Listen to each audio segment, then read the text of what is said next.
views and opinions of any of the guests of After Hours AM are not necessarily the views and opinions of After Hours AM, its hosts, its staff, or any of its affiliates. Welcome to the After Hours program. Ladies and gentlemen, I have a grave announcement to make. Incredible as it may seem, both the observations of science and the evidence of our eyes lead to the inescapable assumption that those strange beings who landed in the Jersey farmlands tonight are the vanguard of an invading army from the planet Mars.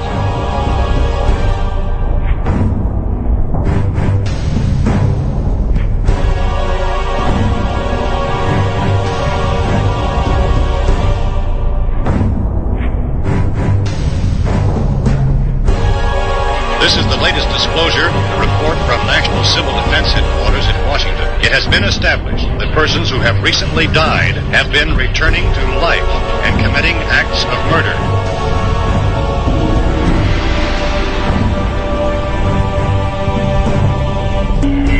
Wait a minute, something's happening. Some shape is rising out of the pit. I can make out a small beam of light against a mirror.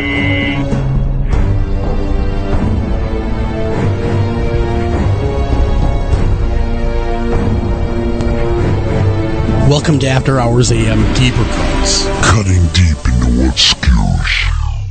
And welcome to After Hours AM Deeper Cuts. My name is Greg Bakken on this fantastic post-Halloween episode. And with me, as always, fresh from the deathbed, is my co-host, Mr. Joel Sturgis. Yeah, I'm making it. I got bit by the flu bug, my little monsters, and Greg, you met my little monsters.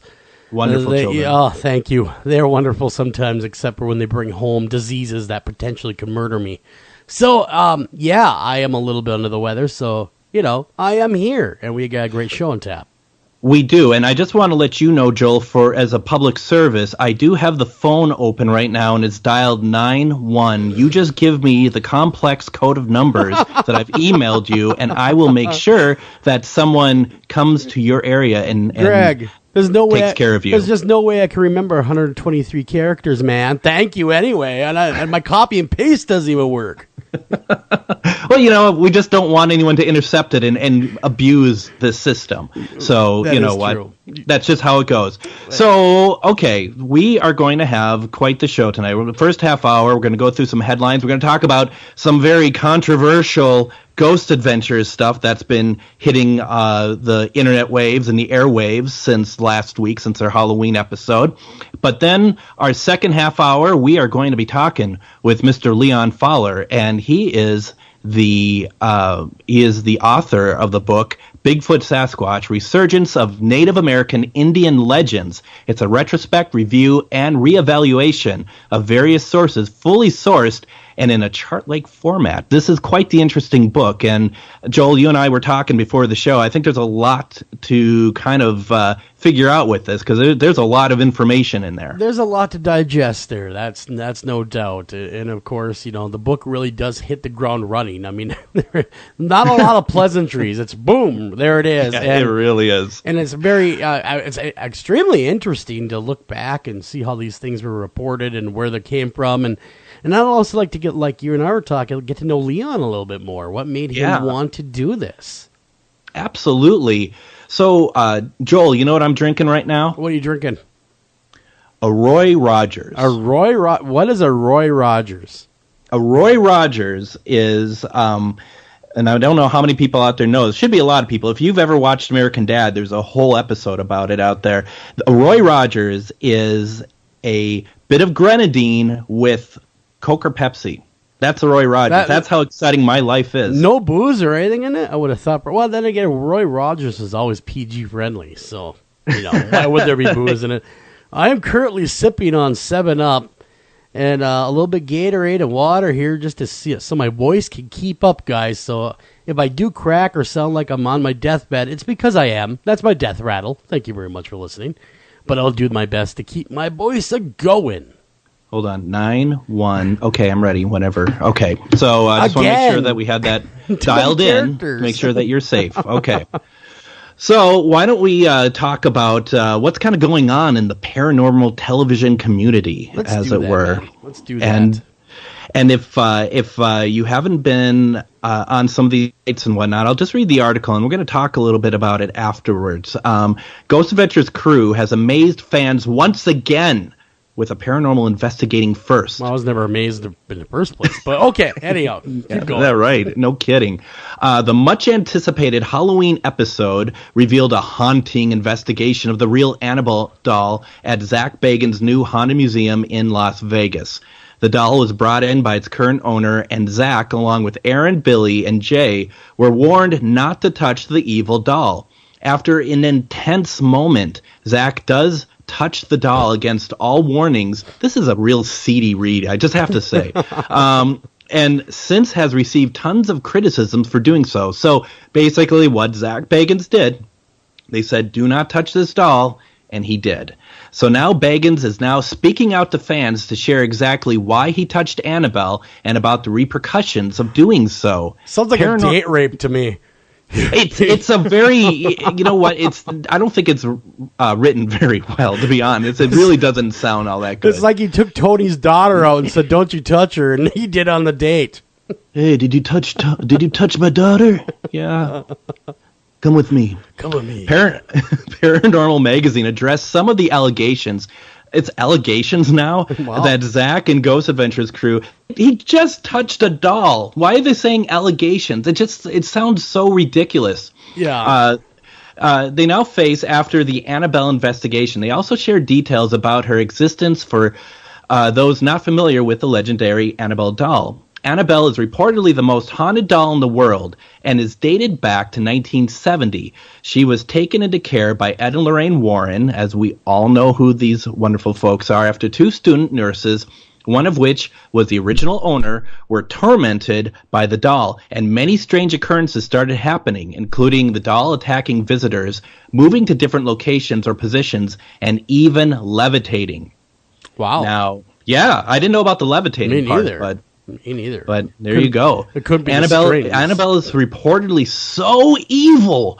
She was locked in a glass case because nothing breaks out of glass, and only handled with gloves and holy water for less than a minute at a time. It is said she was responsible for harming and even killing one visitor to the Warrens Occult Museum in Connecticut. Annabelle has, of course, also made some people very rich from 2 movies based on her existence.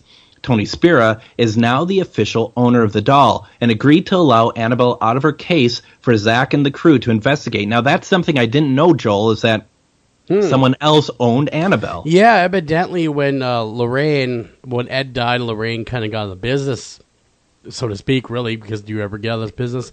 No. They turned over the occult museum to Tony Spira, and he happens to, like you're saying, the son-in-law of Ed and Lorraine. And I don't know Tony real well. I have spoken with him a couple occasions. Seems to be a nice enough guy. Actually, I think I'm friends with him on Facebook now that I come to think of it. When the doll was placed in the middle of the room, something drew Zach to her. Bagans touched the doll after he says Annabelle led him to do so. She wanted me to do it. She was asking for it. Can't look at me that way. Outraged. Zach did not adhere to the warnings from Tony about touching Annabelle with bare hands. After Zach disobeyed the instructions and touched her, Tony was angry and again told Bagans he was now in danger. Tony put Annabelle back in her box. There's a lot of touch is used in this. It is a lot story, quite a bit. A lot. Yeah. I mean, it sounds like we're not talking about Harvey Weinstein here. No, but I mean, this is for the paranormal community. This seems to be pretty much kind of how this is kind of shaping up to be. After seeing the episode, many fans spoke out, saying they felt it was a hoax and perhaps even a theatrical performance with Zach as the lead. Yeah. Many are confused why Ghost Adventures were allowed to have her out of the case when she had been locked up for so long. Some fans even suggested that perhaps the doll was replaced with a duplicate to avoid getting the real Annabelle out of her case. Well, you know, it is a Raggedy Ann doll, and those are very rare, so I'm sure it was the original. Yeah. So rare that my daughter has 4 of them. Yeah, right? So here's what Zach goes on to say.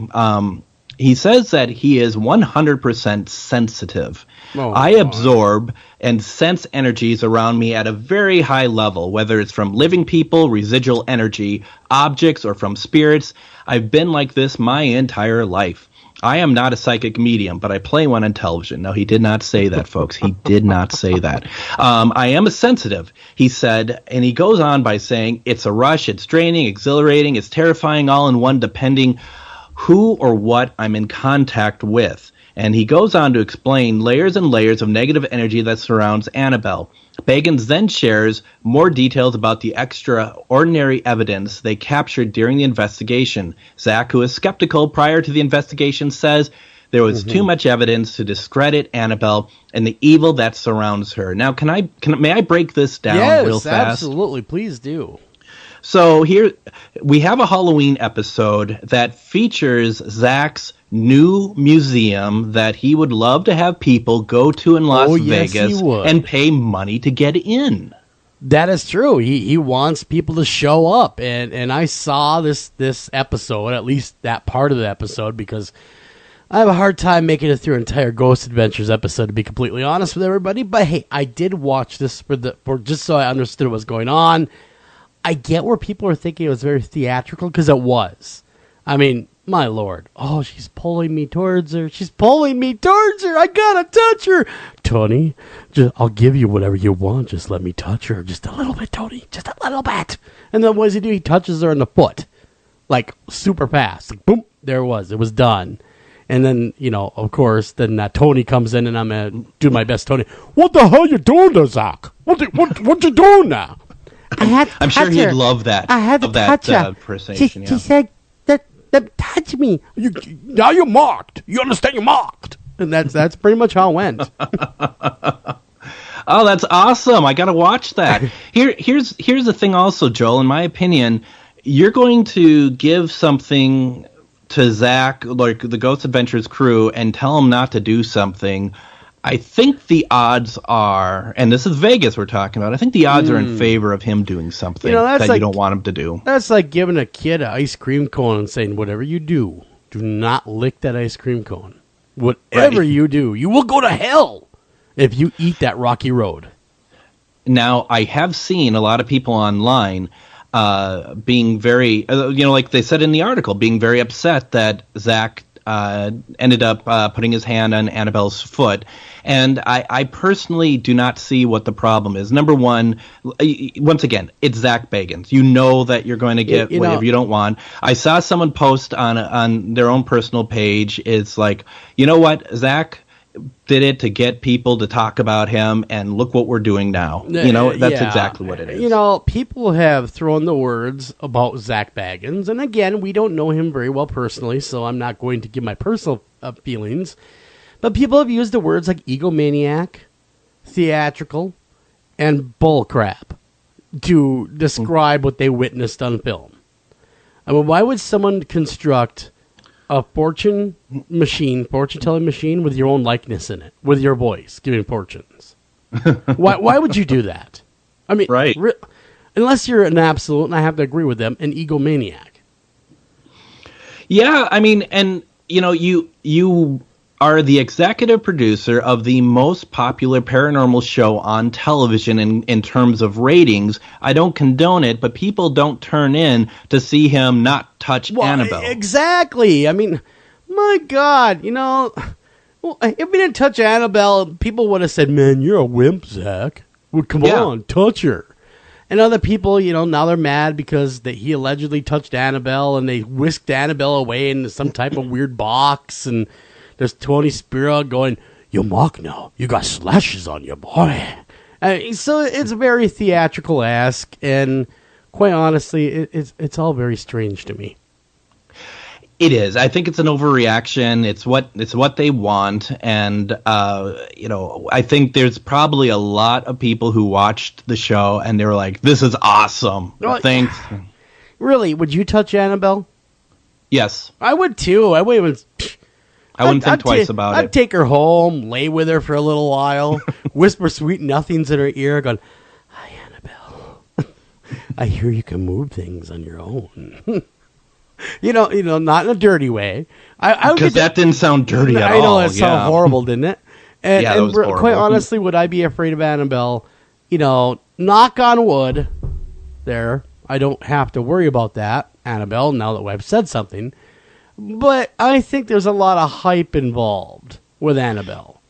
Well, and I've had an attachment from a haunted doll before with me for quite some time.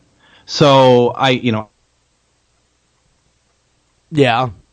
Yeah, you kind of know what you end up getting yourself into, that sort of thing. Yeah, I mean, meanwhile, we have Robert the doll all pissed off in Florida going, what? Why not me? I could have gotten on my little cage. I get no love. I got none. I'm the original. Yeah, exactly. So I guess in conclusion, right, that, just if anyone really expected anything else, I'm surprised, because this is what I think a lot of people, unfortunately, and I think this is kind of a description of a statement on the paranormal field in general, especially when it comes to television. They want the extreme. And do you think that maybe people that watch this programming, and God bless them, because the same people listen to our radio show, we love each and every one of you, and we are fans just like you guys are. So this is not me on the pedestal looking down on you. But do you believe that they take it just a little bit too seriously, these shows? And they don't get it. They don't go, well, wait a minute, it's on TV. Yeah, I think so, because and the reason why I think so is that I've seen enough people, and I'm sure you have too, at events and stuff that we've gone to, where there is investigations, and what happens is that they want to do investigations the way that Zach Bagans would do investigations. Yes, yeah, he has influenced a whole generation, much like Jason Hawes did. Yeah, it influenced an entire generation of paranormal investigators. And it's really interesting, too, because, I think that's a really good point, Joel, because you have almost two sides to it. And maybe I'm being too simplistic, and if I am, I apologize, because I'm sure there's much more to it than that. But, the tap side of it is going to be a lot more of a thorough investigation of trying to actually debunk opposed to getting evidence, whereas you have the Ghost Adventure Crew side of it that is going to, in my opinion, be much more going for the excitement and the adrenaline, and what will it take to provoke and get reactions out of it? Yeah, I mean, we had forever now in 2004 when Ghost Hunters hit, they really brought that scientific mind with them, going, well, not everything's paranormal, we have to debunk, we have to make sure, after you've done all your debunking, you still can't explain it, there's a possibility that's paranormal. They don't say it's paranormal, but they say there's a possibility if you can't explain it. Now Ghost Adventures is more of that thrill ride show, which I get it. I get it. People love a roller coaster. Hey, we all want to be a roller coaster. But it's more like the roller coaster show where you know what you're getting with the Ghost Adventure show.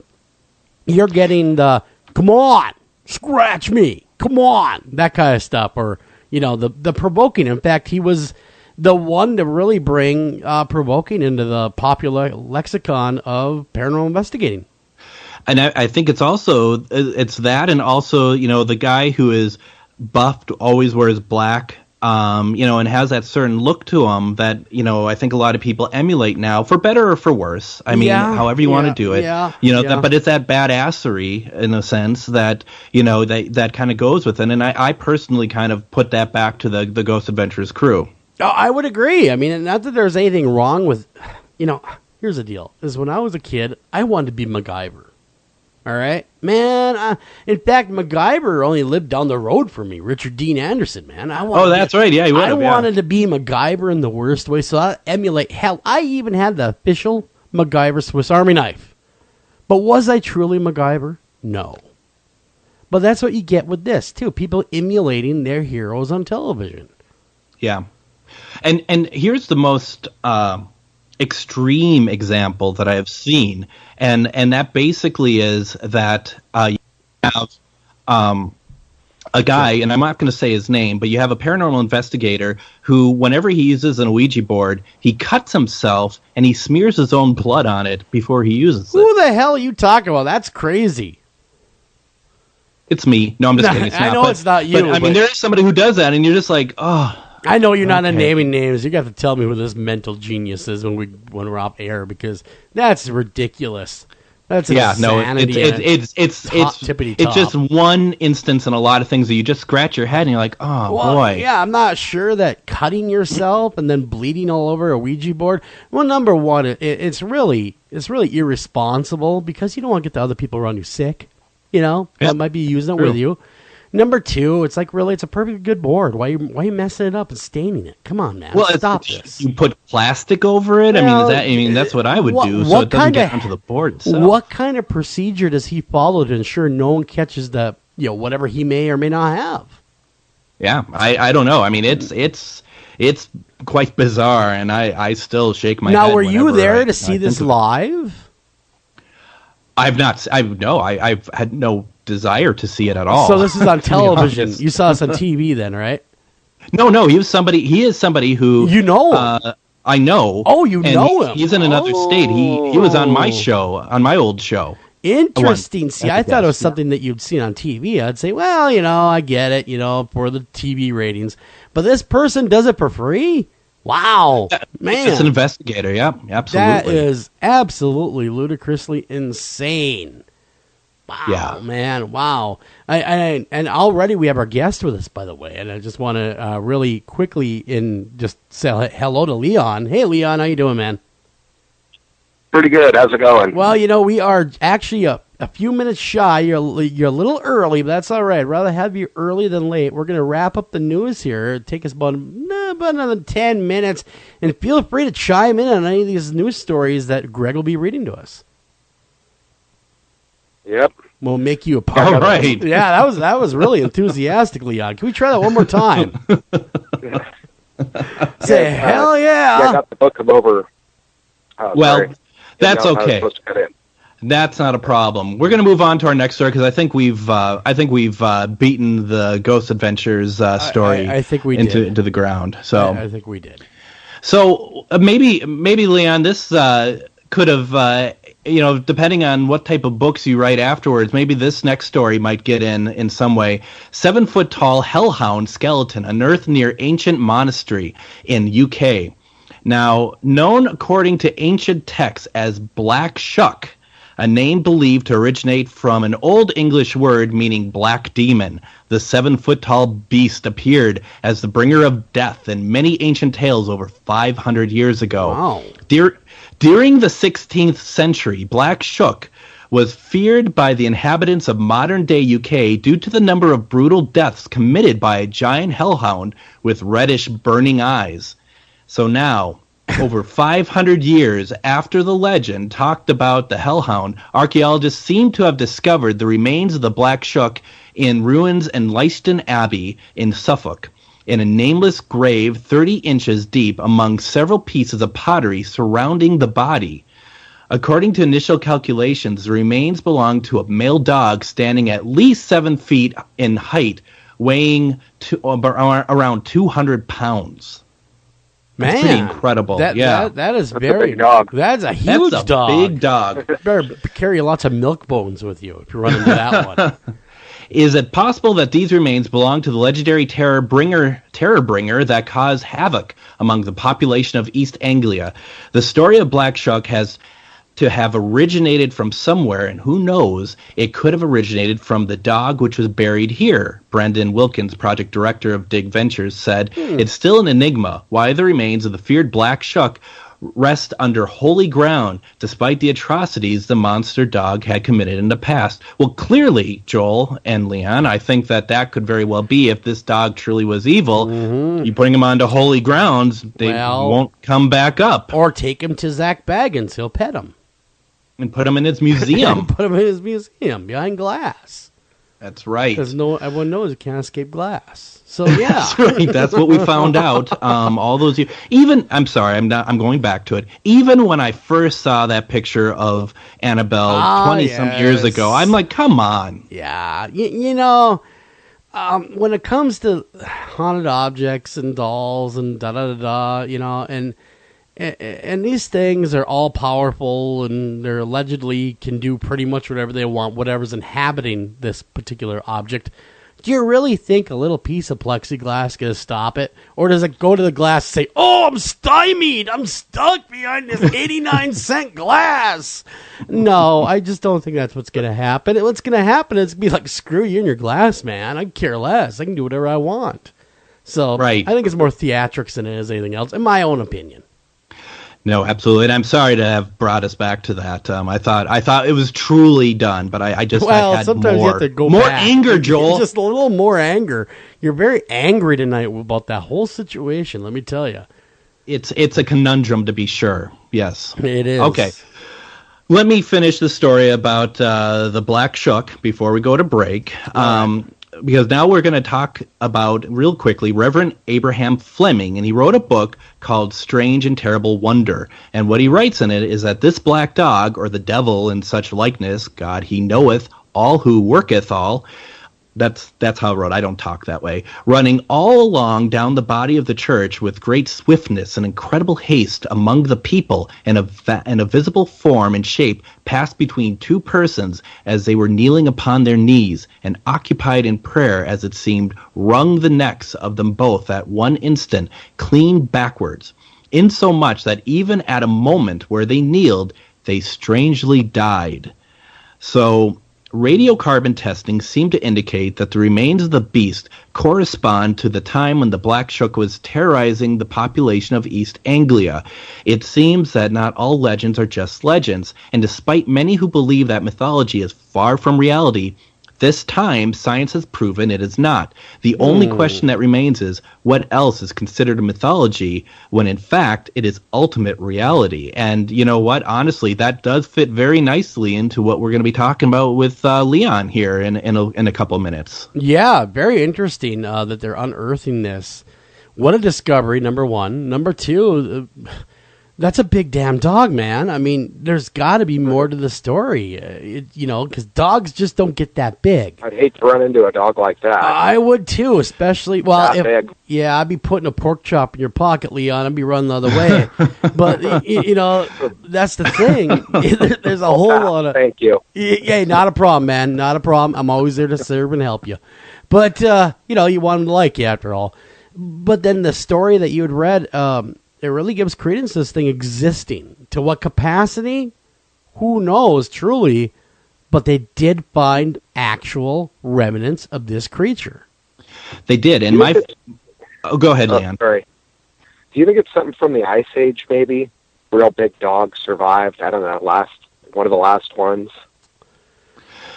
Yeah, I mean, dog. Yeah, it's just weird that something like that would be in the UK. It must have. I mean, how did it get down here? Was it here the whole time? Does that mean that the Loch Ness Monster exists? Yeah. Well, one time I'm going to assume the Loch Ness Monster did at the very most, or at the very least, because we do know plesiosaurs lived during the time of the dinosaur. Yeah. So that's what's described a lot is a plesiosaur in Loch Ness. But getting back to this guy here, this is more than just waves or obscure grainy pictures. This is an actual testable specimen of what this thing is. So that's what's damn cool about it. We have it and we can actually look at it, put through its DNA paces. Well, and when I first heard that this was a legend, I mean, the first thing I thought of was like, it's very easy for people, 500 years ago to think that it is, it's a big dog, but in fact it could be like a man dressed in like fur or something. Yeah. Honestly, I mean, it's easy to kind of trick people, especially I think back then when people were so superstitious. But then, like you said, here we have some kind of body. Yeah, physical evidence now we can actually take to the lab and really, and no pun intended, sink our teeth into and see what the hell this thing was and what it might have looked like when it was real. And if the right scientists get a hold of it, maybe they can DNA clone it. We can have another one running around.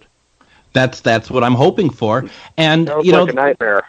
Yeah. Well, and the thing is like this, I mean, on the article, this is from ancientcode.com, there's a picture of the skeletal remains of it, and it's a very interesting looking creature, to say the least. Yeah, you're right on there, man. You're right on there. That's very cool. I'm going to keep my eyes and ears up for this. I don't know if anyone else saw the History Channel thing about the chupacabra. In 2007, they in Texas, they were trailing and stuff. This thing, they thought it was like a coyote with mange, but it wasn't too specific. It's almost like it wasn't even a coyote. Okay. You know about that one? Yeah, it was, you know, it was all like no fur. I mean, it looked really terrible. And it was, you know, it did suck the blood out of like livestock, you know, things like that, you know. Absolutely. What we can do, why don't we do that? Why don't we talk a little bit more about that when we get back? Because what we need to do is actually give you a proper introduction also. And I think we're going to take a break. When we come back, we're going to talk to Leon. We're going to talk about his marvelous book, and we're going to talk more about these wonderful mysteries. You're listening to After Hours AM Deeper Cut.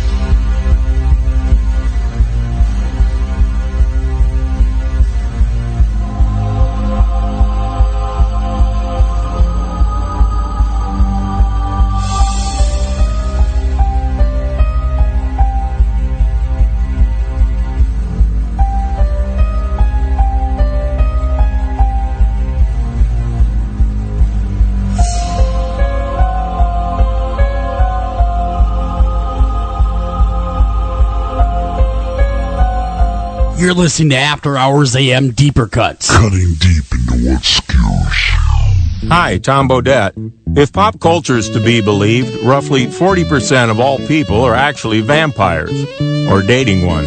Well, undead or not, you can always save on a clean, comfortable room at Motel 6, even if you sleep during the day because direct sunlight turns you into a pile of sparkly coffee grounds. Speaking of which, we have free coffee every morning. You day sleepers may want to go for the decaf. I'm Tom Bodette, and we'll leave the light on for you. Book online at motel6.com. Hi, I'm Kip Parker. And I'm Charlie Parker. And we're the Parker Brothers.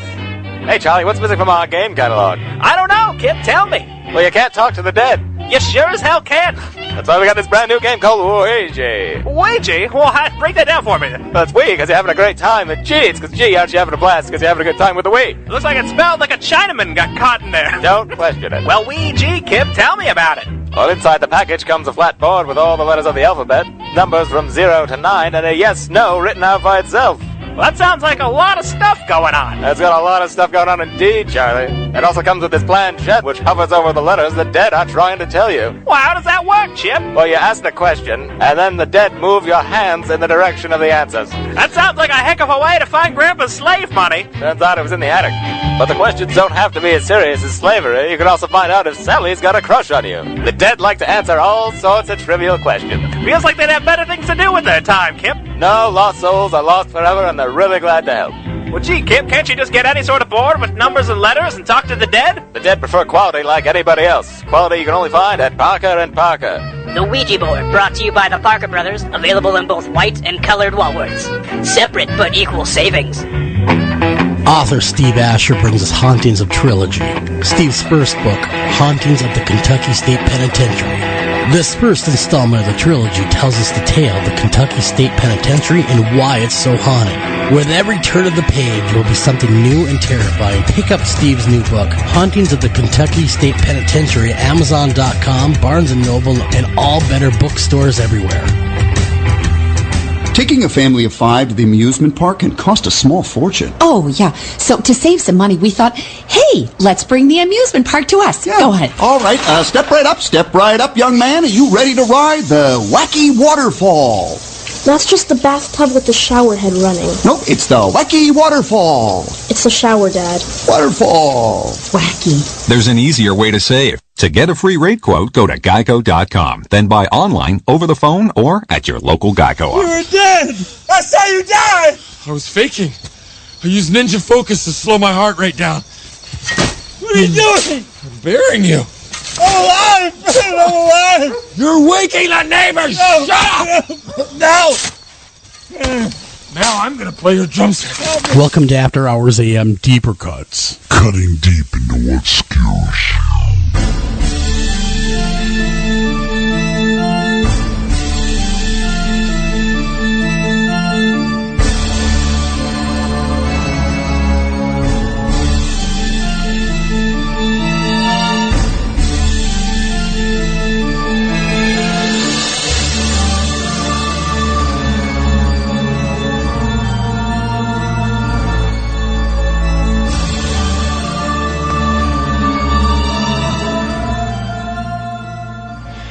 And welcome back to After Hours AM. This is the Deeper Cuts edition, and my name is Greg Bakken, and I have along with me tonight Mr. Joel Sturgis. How are you doing? Oh, I'm surviving, man. I am surviving, and I'm really looking forward to talking with Leon about his book and Bigfoot and all sorts of good stuff.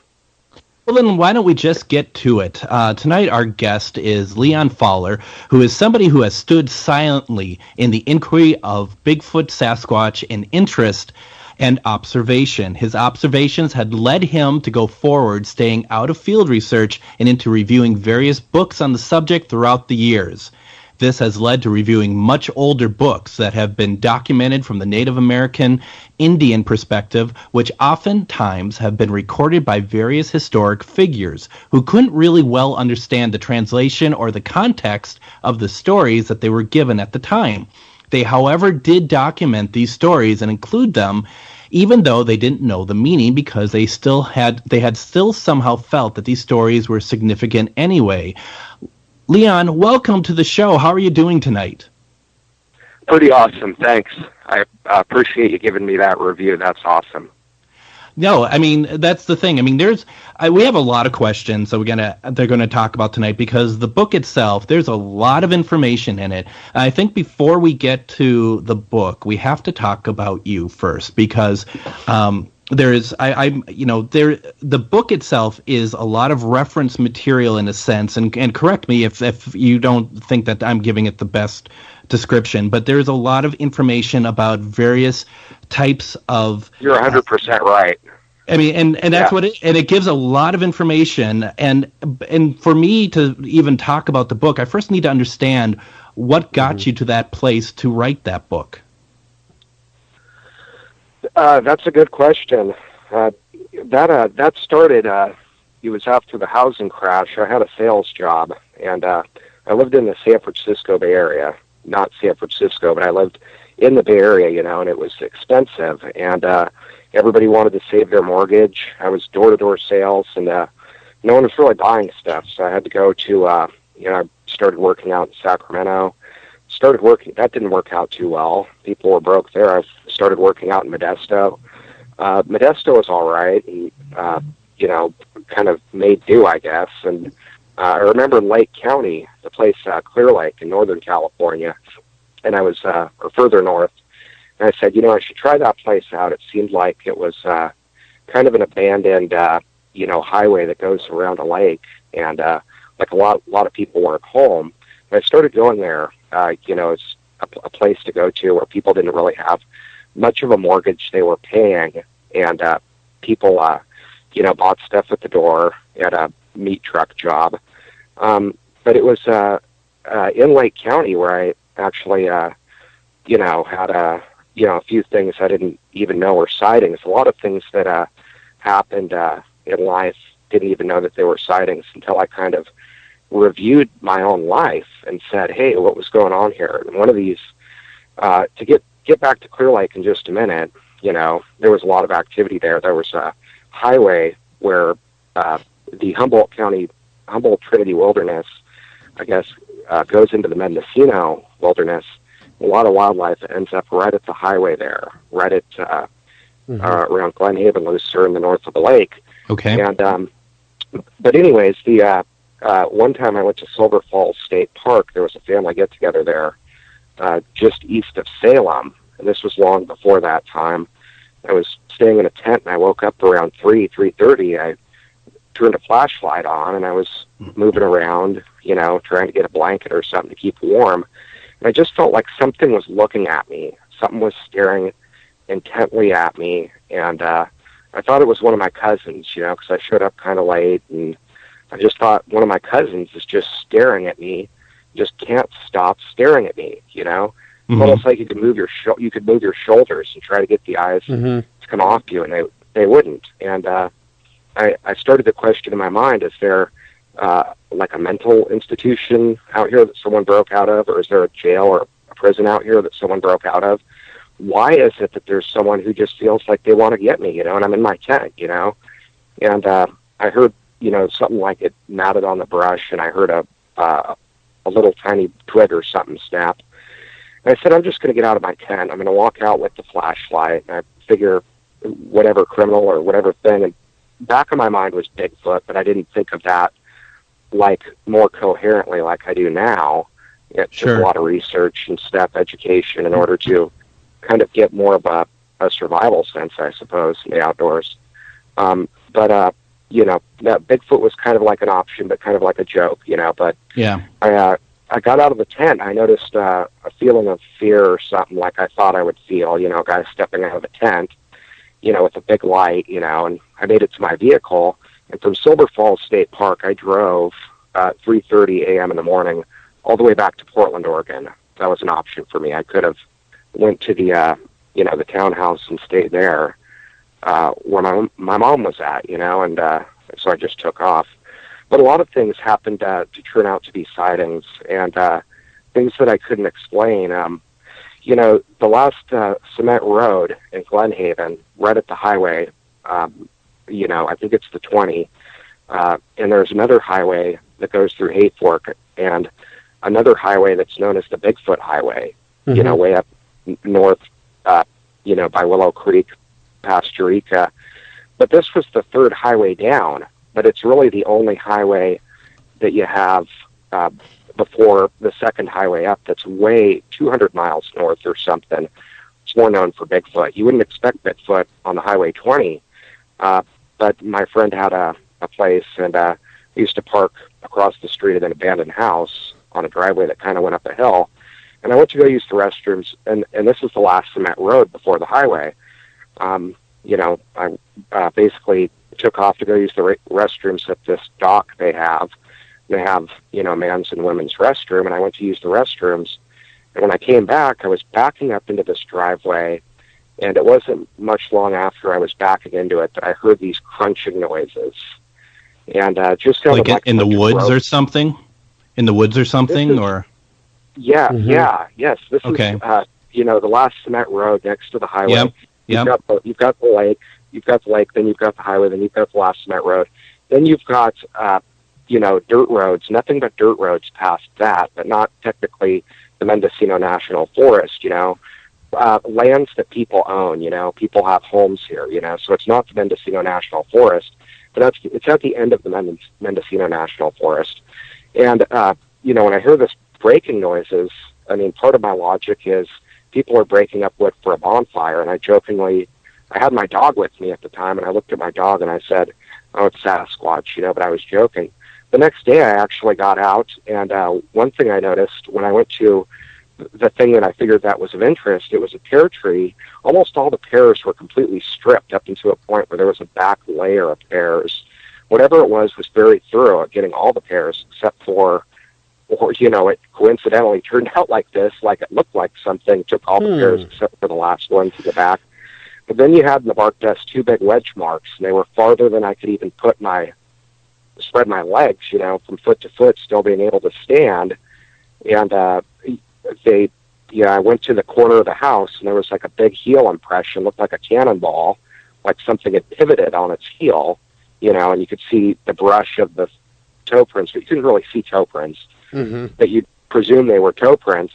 But then walking to kind of behind the house, you had 3 stairs that were cemented, and then you had, you know, like it was the 3rd or 4th stair up, the 3rd and the 4th stair up that were broken through. And I thought that was kind of weird. I didn't see what happened. You know, I went and checked the area many times thereafter, you know, and it turned out there was at the top of the stairs, there's like a deck, and it's flat, and there wasn't any damage on it. But later on, there was subsequent damage, like something kind of, you know, went there every now and again. Sure. You know, so I just have a question. You know, because it's interesting. There are a couple things that stood out to me in your story so far. That, you know, both times, like you had 2 moments that you felt that you heard stuff, and that the one where you felt the eyes staring at you, both times you would kind of quip to yourself that it's a Bigfoot. And, you know, you got to wonder, I mean, you've been around. I didn't really think that at the time. I kind of thought about that later on. But did you Leon, did you already believe in Bigfoot even before this happened? So, I mean, did you already have that I didn't.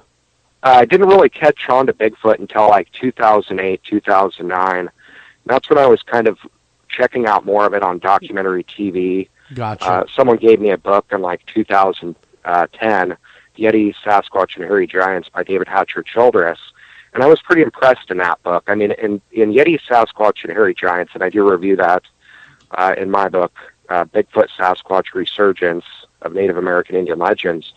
But in that book, Yeti, Sasquatch, and Hairy Giants, the first chapter is giganticism.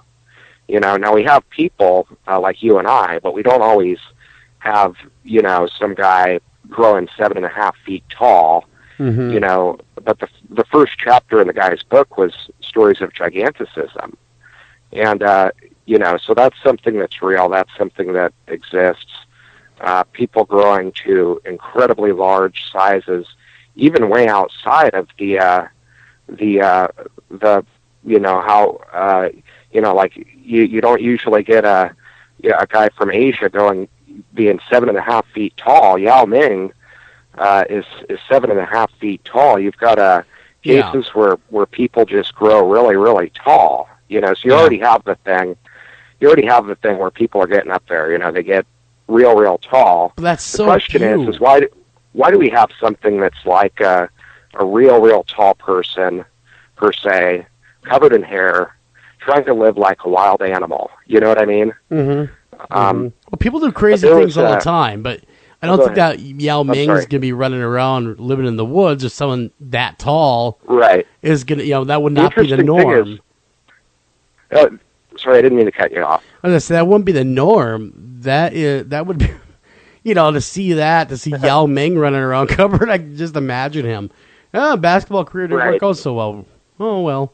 No, but seriously, though, game on a serious note, you had this happen, you experienced it, and kind of have to research it, pretty much. But no, how did you perceive more about it? Not knowing anything about Bigfoot at that point, how did you perceive it? Were you scared? Or were you just more intrigued? Yes. The first time I was scared. The thing that happened with backing into a driveway and the crunching and stuff, and I didn't see what was going on until morning. Mm-hmm. This isn't a place where actually.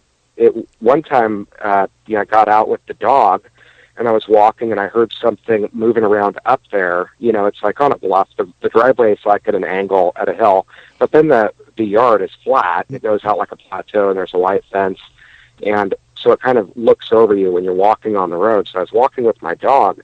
I heard something moving around up there. I looked up, and I saw what looked like a couple of marbles with light moving around behind them or something, and I was pretty sure it was eye movement. I felt it was a mountain lion. So I was halfway in the street, and I went from halfway in the street down 5 stairs and through a fence, just really quick. But there's been a mountain lion in that yard before. My friend actually at the house that's across the cement street, he had something digging in his garbage. He came out at night, and he pointed a flashlight at this thing. It looked at his flashlight, and he had a gun in the other hand. It looked at the gun, and it took off and ran.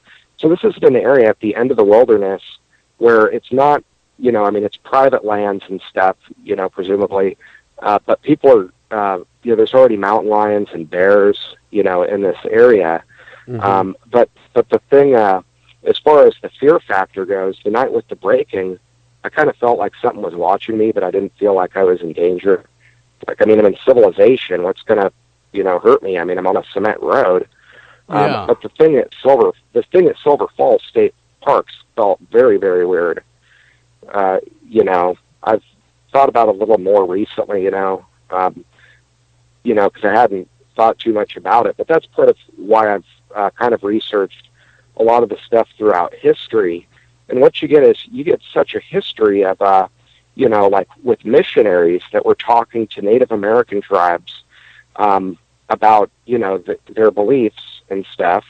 Then the Native Americans had related several tales to, well, for instance, Reverend Elkanah Walker in 1840, the Spokane tribe, had informed him of giants, and he was so concerned, he wrote a board to the American Board of Commissioners for Foreign Missions.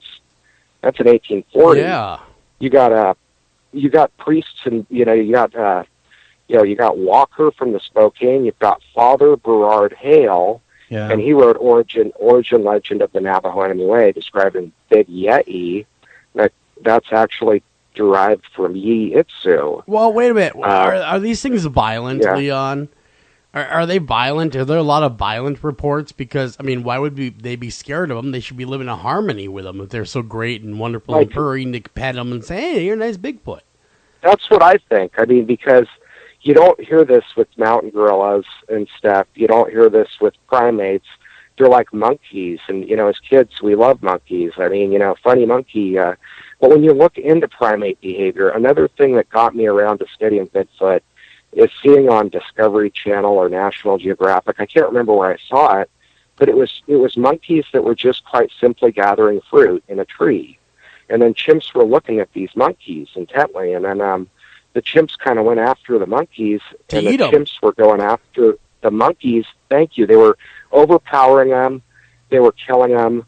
They were breaking their joints, and then they were eating them. And then so part of this is part of what I would wonder about Sasquatch and a kind of a correlation to us human beings.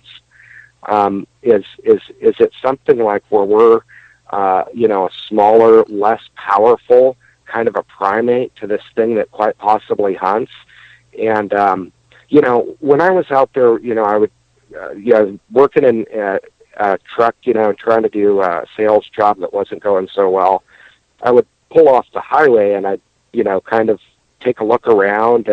But one thing I would always do, I would try to keep my dog with me.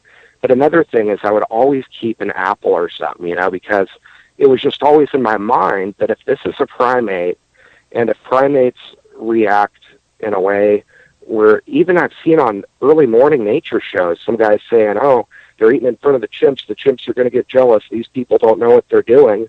But they're not exactly primate experts. But I know from what I've seen on TV and what they've talked about with, chimps and stuff and monkeys, it's probably good to have a piece of food to leave rather than take anything. And in my study of over 100 tribes, I found that almost always the variable is tied to people hunting or fishing. There's almost always a variant of people hunting or fishing, and then that's when the encounters happen. But that's because we're in the woods, though, right? I mean, that's why the encounters are happening, because they're in the woods. Right? Right, yes. So that's the common thread, is they're in the woods. Forest, yes. Yeah. Primarily, yeah, like mountain gorillas in Africa, like lowland gorillas in Africa. In 2008 on the National Geographic, in 2008 it was a real big year. National Geographic did a DVD I checked out at the library that talks about some of the awesome discoveries that happened in 2008. One of the things that they found was they found a huge troop of mountain gorillas. They say tripled the population of the mountain gorilla to 250,000. Okay, wow. So it was 3 times less than what they thought. They found a large troop, and it turned out to be 3 times more than what they thought they had originally had. Now, Leon, I don't mean to interrupt, because we're kind of getting into the book and whatnot. I guess the missing link for me that I'm still struggling with, or I'm just trying to understand, and if you had mentioned it, I apologize, is how do we get from you having these moments and it moves to you being this very keen researcher and putting out this book? I'm still kind of trying to figure out what is that bridge that gets us to having you have all this amazing information that you've been sharing with us. Thank you. A lot of it was just kind of wanting to stay out of field research. So many people have done field research, and it's really sad for the Bigfoot Sasquatch field researcher. Mm-hmm. In one case, there was a guy named Jimmy Chilcutt at the Monroe, Texas Police Department, and he wanted to prove a lot of the Bigfoot prints as phonies, as type-offs. Sure. As something like a garden print put in mud and someone removed it and made a cast. Sure. Well, he checked out the Idaho State professor Jeff Meldrum's foot casts, I believe something like 200 foot casts, and he was shocked at what he saw. He says that he saw dermal ridges, like the equivalent of fingerprints on the foot, that run lengthwise. He saw sweat pores, and he was kind of turned around as a police investigator, a forensic police investigator, and having looked at some of Jeff Meldrum's footprints over there at Idaho State. Mm-hmm. But you know what? The sad thing is it didn't make huge news. And most people don't even know about that, Well, why are we not seeing, like Greg was saying, that leap, that bridge between? But just to stop you there, if there's an investigator that's looking at footcasts, and we talk about the apes doubling and tripling their population, the difference between Bigfoot and the apes you're talking about is we can go and see the apes. We have yet to even see a Bigfoot, or you can get a sniff of a Bigfoot. I mean, there's so I hear you, Joel. There's actually so much out there. It's tough to find, though. But you will see video here and there that looks more real than others. I saw one video one time that really was at the library, I think, in Pinole, that looked more real than the Patterson-Gimlin footage, and it was on something like the Smoking Nug or something. I just looked up Bigfoot Sasquatch, and this video came up, and I guess it was pot growers. But what it was like something that got up, and it almost got up mechanically, and as its arms moved, you could see so many different muscles that were just kind of popping off the thing. I mean, you can kind of see that in the Patterson-Gimlin footage, where you see the light kind of shining on its muscles, and you can see the rolls as it's moving, Yeah. I'd like to make a joke about the Sasquatch. You got so many rolls, you must be fat from Thanksgiving. Yeah, it's got more chins than a Chinese phone book. I hear you. Well, and that's the thing, it's so weird. Now I'm going to veer us off topic a little bit, but when it comes to evidence, I almost feel like, and I feel like this with paranormal investigation almost in the same way, is anything done in like anything seen, and I don't know how far back this video you saw goes, but anything that's within the last 5 to 10 years, I almost immediately discount because it's so easy to fake this stuff now, and I'm coming from somebody who wants to believe. You got to go back into the past, really. You know what I mean? You got to kind of. Yeah. The first thing is when someone had asked me with my whole going off to the side and checking out the highway and bringing a dog or whatever. What are you going to do when you finally run into them? I remember one time someone had asked me that.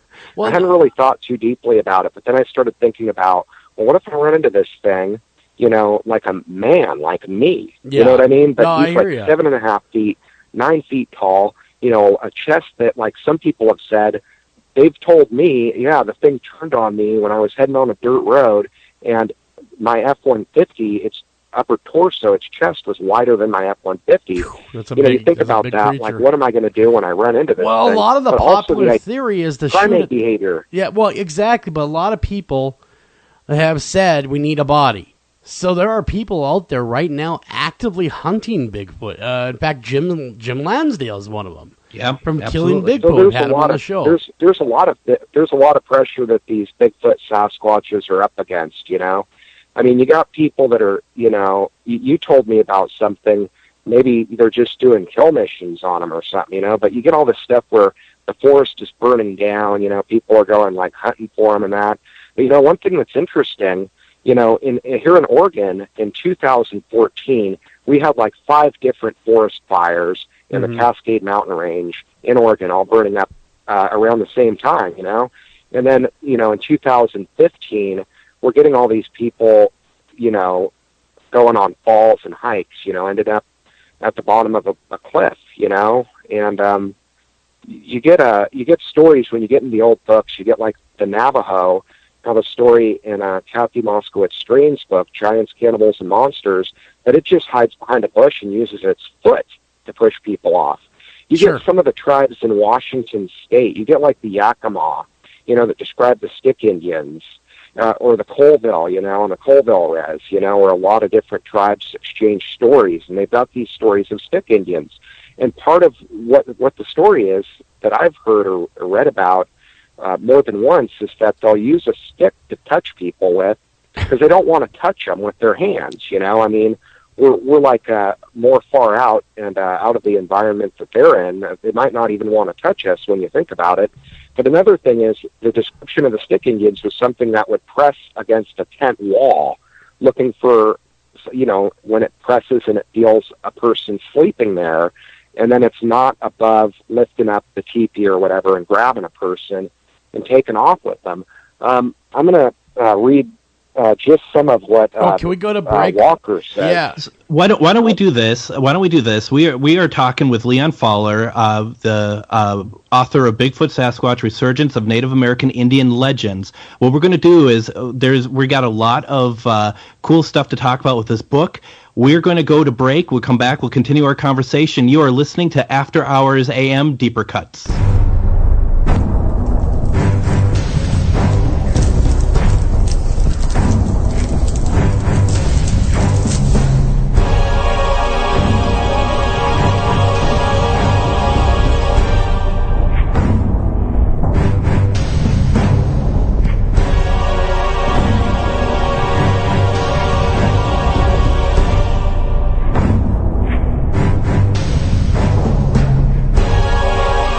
You're listening to After Hours AM Deeper Cuts. Cutting deep into what skews.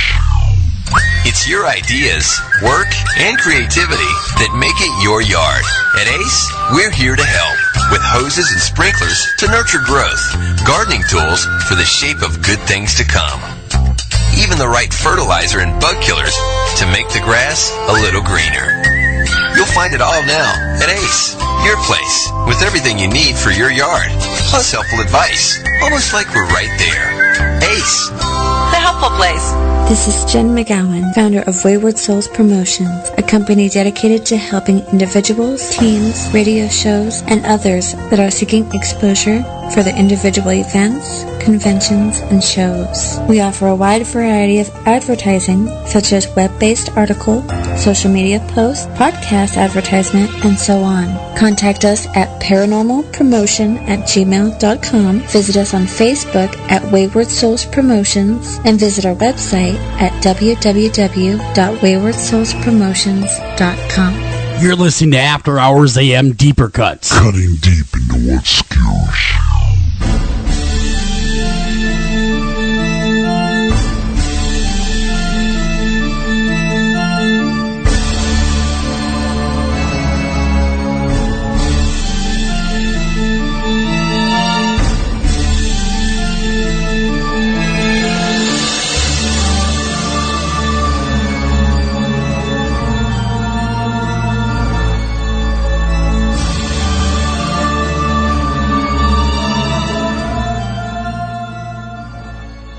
And welcome back to After Hours AM. This is Deeper Cuts. We are in hour 2 of this exciting episode, and we are talking with Mr. Leon Pfaller, who is the author of Bigfoot, Sasquatch, Resurgence of Native American Indian Legends. And as always, our co-host tonight is Mr. Joel Sturgis. How are you doing, Joel? I'm doing all right. I'm holding up. Very interesting stuff. Leon, the book is great. What you're talking about is great. I look forward to continuing the conversation. And when we left, you were going to read us a passage. Totally, yeah. This is Elkanah Walker, Reverend Elkanah Walker, from among the Spokane tribe, from the letter he wrote to the American Board of Commissioners for Foreign Missions in 1840. And this is in the book, and as quote, he says, "Bear with me if I trouble you with a little of their superstition. They believe in a race of giants which inhabit a certain mountain off to the west of us. This mountain is covered with perpetual snow. They, the creatures, inhabit its top. They hunt and do all their work at night. They are men stealers. They come to the people's lodges at night when the people are asleep and take them and put them under their skins and to their place of adobe without even waking. Their track is 1.5 feet long. They steal salmon from Indian nets and eat them raw, as bears do. If the people are awake, they always know when they are coming very near by their strong smell, which is most intolerable. Mm-hmm. It is not uncommon for them to come in the night and give 3 whistles, and then the stones will begin to hit the houses." Wow. That's 1840. That's incredible. I want to talk about the book. I want to get into the book because while talking with you and reading past parts from the book, you are the book. You actually the way that you present yourself is the way that the book is laid out, because it's a ton of amazing information. It's absolutely incredibly researched. My question is, to start with, there is so much in there. How do I start? Where do I immerse myself? Is it something that would you recommend starting from the beginning, kind of read through the different iterations and the different entries, or is there something that you would recommend? Well, the book is I say it's over 100 tribes. Now, there's 1 through 98, but some of these are adjoined, like Tillamook and Nehalem. But the Tillamook lived on one side of Neahkini Mountain. The Nehalem lived on the other, right on the Oregon coast. But they're kind of adjoined, so I put them in the same section. The Eskimo, actually, there's 5 different groups. Okay. There's the Koniag Eskimos on Koniag Island. There's the Yupik Eskimos. There's the Southwest Eskimos. There's, in the Paiute, I have 3 different divisions of the same tribe. But all of these are in the way that you and I are familiar with, like the way that we remember, Eskimos being in the Arctic. That's just one section, so it's not too confusing. But the book added up, when you add up how many different divisions altogether, I can't even imagine, but a lot, because some of these are like 3, 4, 5 different groups, just spread out all throughout different areas. But the book is a really great tool. It's 3 pages of table of contents. Yep. There's 98 different entries. You can pick any one of them really to start. I would recommend starting at the first one, because it's a great East Coast, West Coast comparison. So many people probably might be the first time so many people are hearing about Bigfoot on the East Coast. Mm-hmm. Yeah. No, go ahead. Well, I talked to a guy in Washington State, actually, and I told him about Bigfoot on the East Coast, and he says, they're out on the East Coast? And I said, well, yeah, and the Native Americans have stories. If you go to the Bigfoot Field Researchers Organization website, that's BFRO, you go to sightings by region, you can get all of the eastern states and check out every county, and you could really find out how many Bigfoot sightings there are on the East Coast. Bigfoot, Sasquatch sightings on the East Coast. It's funny they'd say that, because Pennsylvania's been a hotbed of Bigfoot activity for seems centuries, along with Ohio. I know, which is not far away from the East Coast. So that strikes me as odd that they wouldn't really know about Bigfoot when there's so much buzz about it over there. Right. Well, I actually there is another section. It's not too long, but it is, I think, the Passamaquoddy on the East Coast of Maine, and this is from Maine and New Brunswick. This is 1889, Journal of American Folklore, Volume 2, Number 6, in an article titled "Superstitions of the Passamaquoddies," and this was documented by their priest, Father O'Dowd, and he describes a phantom known as Keezigbe-Set, and one that they called Kiwak, and he says of Keezigbe-Set, as quote, "An Indian whose conscience may smite him for wrongdoing sees a pair of red eyes staring at him as he tosses in his sleep. It is Keezigbe-Set. A drunken Indian holds in his frenzy some weird shape and cries out, 'See Keezigbe-Set.' The Indian mothers believe that this direful hobgoblin tries to entrap their children, as more civilized parents warn their children that if they disobey and go to some forbidden place, quote, 'the boogers will get you.' So the Indian mothers frighten their little ones with the name of Keezigbe-Set. They drive him away with the sign of the cross. He is only one of the supernatural beings which they suppose to be hovering around them, intent on evil." Now he describes Kiwak, and this is really interesting here. It seems like he's almost describing the behaviors of something that lives in the woods and is incredibly powerful. And here's what he says of Kiwak. and again, this is 1889. He writes, the Passamaquoddies believe that up in the Canadian forests there lives a frightful and monstrous old witch called Kiwak, who eats human flesh and has a merry feast when she gets an Indian in her fatal hug. Many a red man's bones have been ground between her teeth, they think. When Kiwak is attacked by man, beast, or spirit, she tears up a tree by the roots and fights her opponent with the great trunk and branches. Wow. So this is really interesting. So how do you differentiate, or know even for that matter, and maybe I'm getting the wrong gist of everything, but a story like that, how do you label that to being something that's like in the same realm of like a Bigfoot or Sasquatch? Well, the thing about if it's attacked by man, beast, or whatever, it's going to tear up a tree by the roots and fight somebody with the trunk and the branches, you know? Mm-hmm. No, I get that, but it sounds more like, I mean, that's a not cool, but it's interesting what they said. It sounds very much like a cautionary tale to me. I mean, stay out of the woods, otherwise the monster will get you. That same thing, kind of like Hansel and Gretel. Yeah. Finding the witch in the woods, that whole thing. And it would seem that a lot of this that you're talking about seems to be very violent brushes of Bigfoot. Yeah, well, the thing is, the thing that you got to understand is all the variables involved. We have all our food taken care of. There's just so much farming. There's so much agriculture. There's just a breadbasket of so much food. We don't have people going out there taking things, from the woods. The Native Americans were hunters and gatherers primarily. You do get stories, from the Spanish going up the Rio Grande, and the Native Americans had incorporated farming. But for a greater part of it, a lot of them were hunters and gatherers. You get this very strongly, and they're just the idea that so many of these stories describe these things when people are hunting or fishing.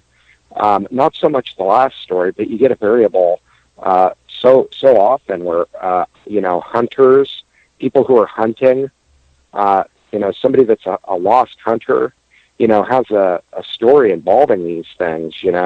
It's almost like trying to tell people to be real careful when they're going hunting, and they're going fishing, things like this. Mm-hmm. You get the stories from the 1900 Quarterly of the Oregon Historical Society, Volume 1, Number 2, in an article written by H.S. Lyman titled Reminiscence of Louis Labonte, that describes the Skookums that were committing great depredations throughout the Willamette Valley. And the Indians were, trying to prosper with fish, but also owing to the depredation of certain gigantic Skookums. They then found Willamette Falls to be an ideal location. It's a waterfall like Niagara Falls, but not as big, but in the middle of a river, where a lot of fish spawn, or just every day you can catch fish there. Eels.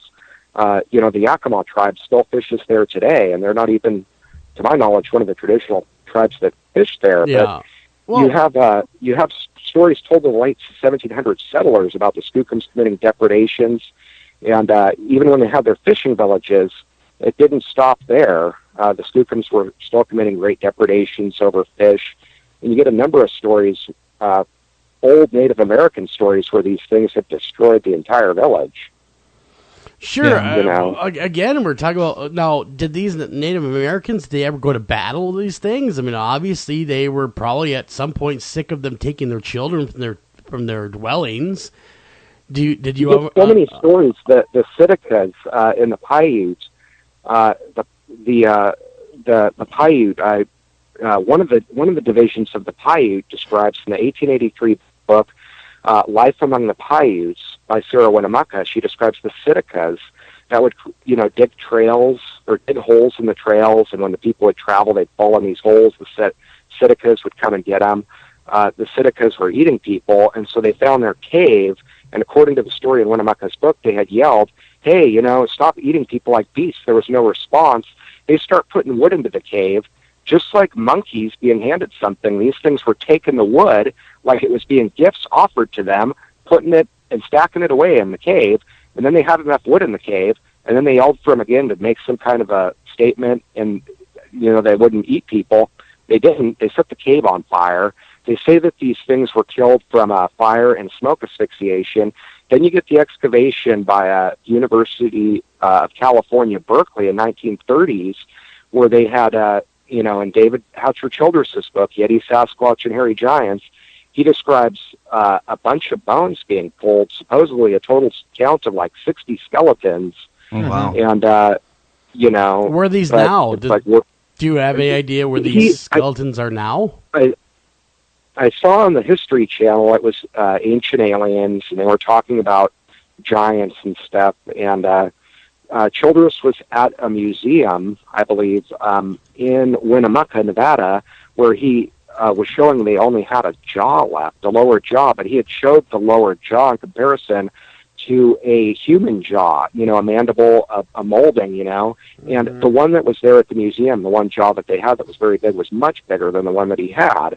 But it's like, geez, what happened to the 60 skeletons, Yeah, we get such crazy things with hysteria and people and politics. I mean, I'm not even into politics, but you get so many people, all these things with protests and all this stuff, I mean, what would happen if they told them about all these giants or something? I don't know. I mean, what would they think? What would they do? Would they freak out? Would they stop going to the parks and, would they stop being tourists? Would they, how would that affect the national parks? I don't know. Sure. And, we have all these stories like this, but I have to assume that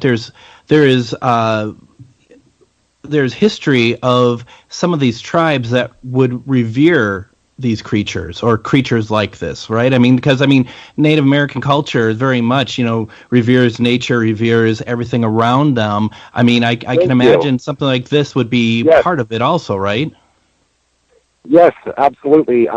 There's the story from the Carrier tribe and how the tails were collected off the Transcontinental Railway line in 1924-25. But the stories that were revealed, that they had the story of this thing called Kayaget, and they described this thing in the Journal of American Folklore later on as being described as the boss of mankind.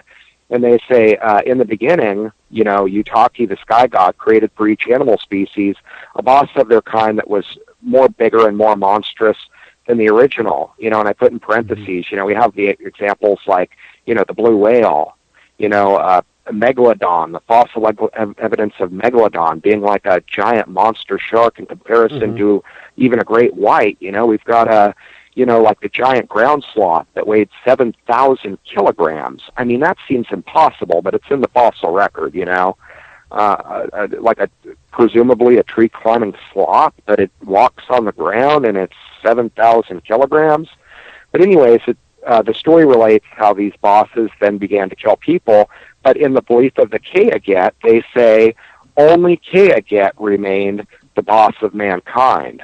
And then they go into this detail that this thing, a hunter goes out, he follows a bear by following its tracks, and he finds that it's hibernating, but he doesn't stop there. He actually kills the hibernating bear.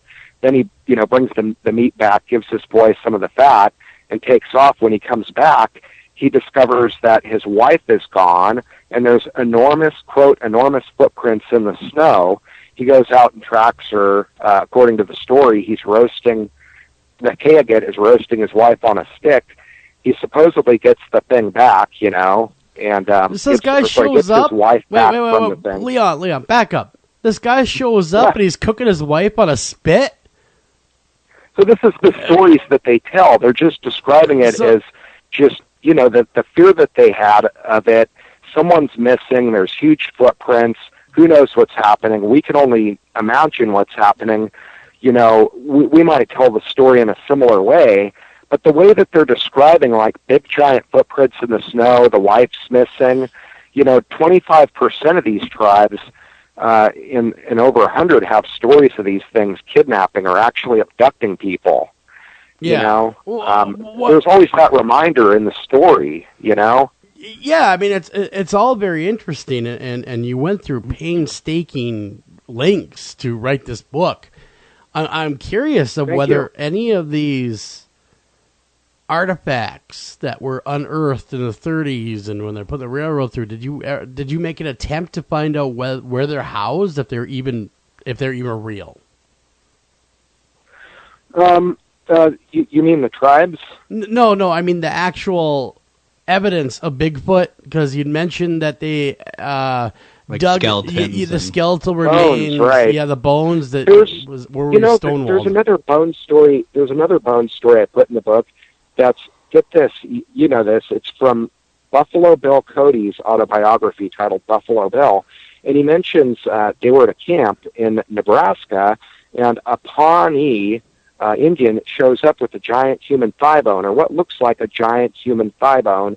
A surgeon in the camp had identified this as being a giant human thigh bone, and the tribesman's story was that there was a race of giants, but then a flood happened. These conceited giants were driven all the way up to the hills, the very top, and but then they were all drowned, and the area, interestingly enough, that area around Kansas, Nebraska, that's floodplains.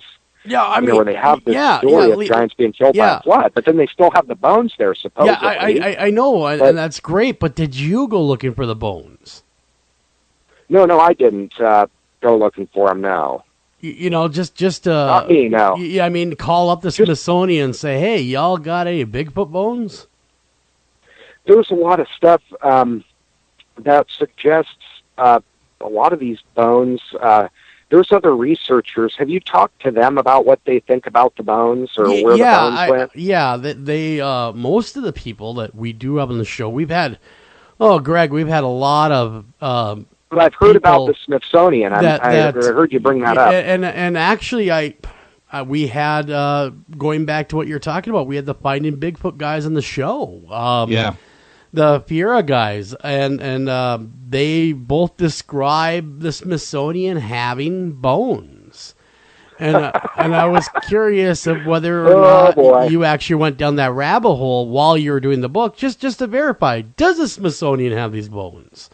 Would they be able to divulge anything what you're like that? saying, I've heard the same thing. I mean, it's like we're at the same, we're on the same cul-de-sac of information, but it's not going any further from here, I don't think. I don't know. Yeah, no, I'm just curious of whether those bones aren't being disclosed to me. Yeah, me neither. And I thought maybe, you give them a call out of the blue going, hey, I hear this wild story. You guys don't have any Bigfoot bones or giant bones down there, do you?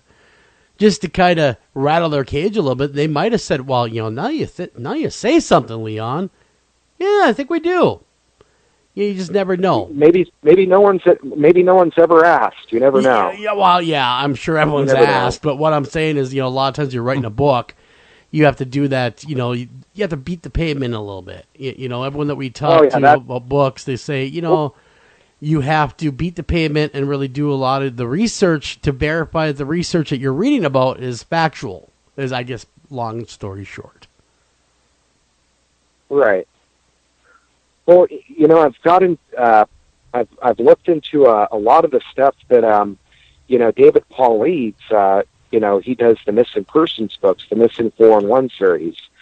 I've, looked at a lot of his Missing Persons stuff, and you get the story of, like, Dennis Martin, and the story, from even, the Park Service there in the Smoky Mountains, who said that there were, some kind of wild people living off the grid, and you get the story of Dennis Martin, being seen, way farther in elevation than he could have gotten to, just on like a cliff, where he couldn't have gone, and supposedly some of the story even involves him being seen, having been handled by what is described to be Bigfoot. But David Paul Leeds has done, 2 Bigfoot books, Tribal Bigfoot and the Hoopa Project, and then he did all these Missing Persons stories.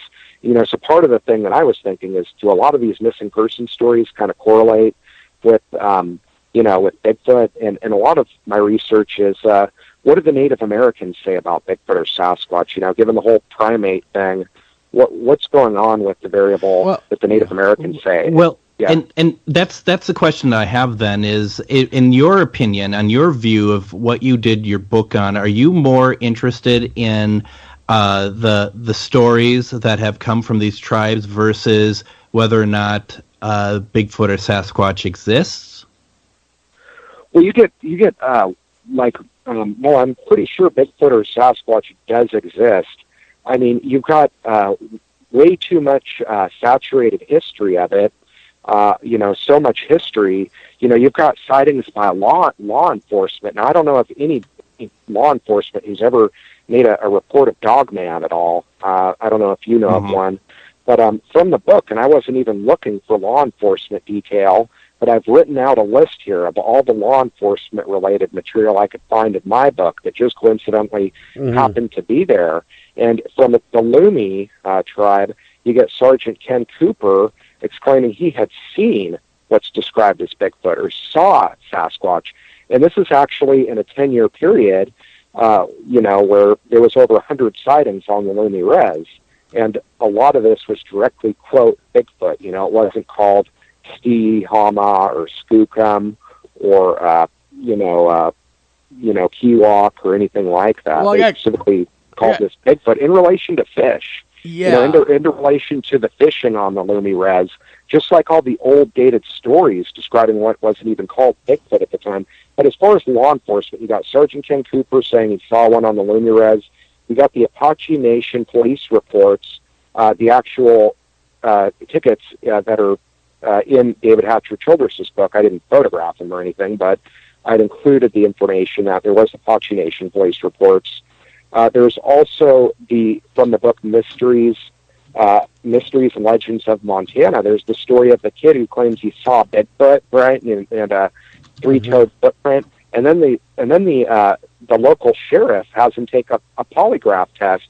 And as quote from the book, he says the boy passed a polygraph, no problem. In relation to saying he saw Bigfoot in relation to the footprints.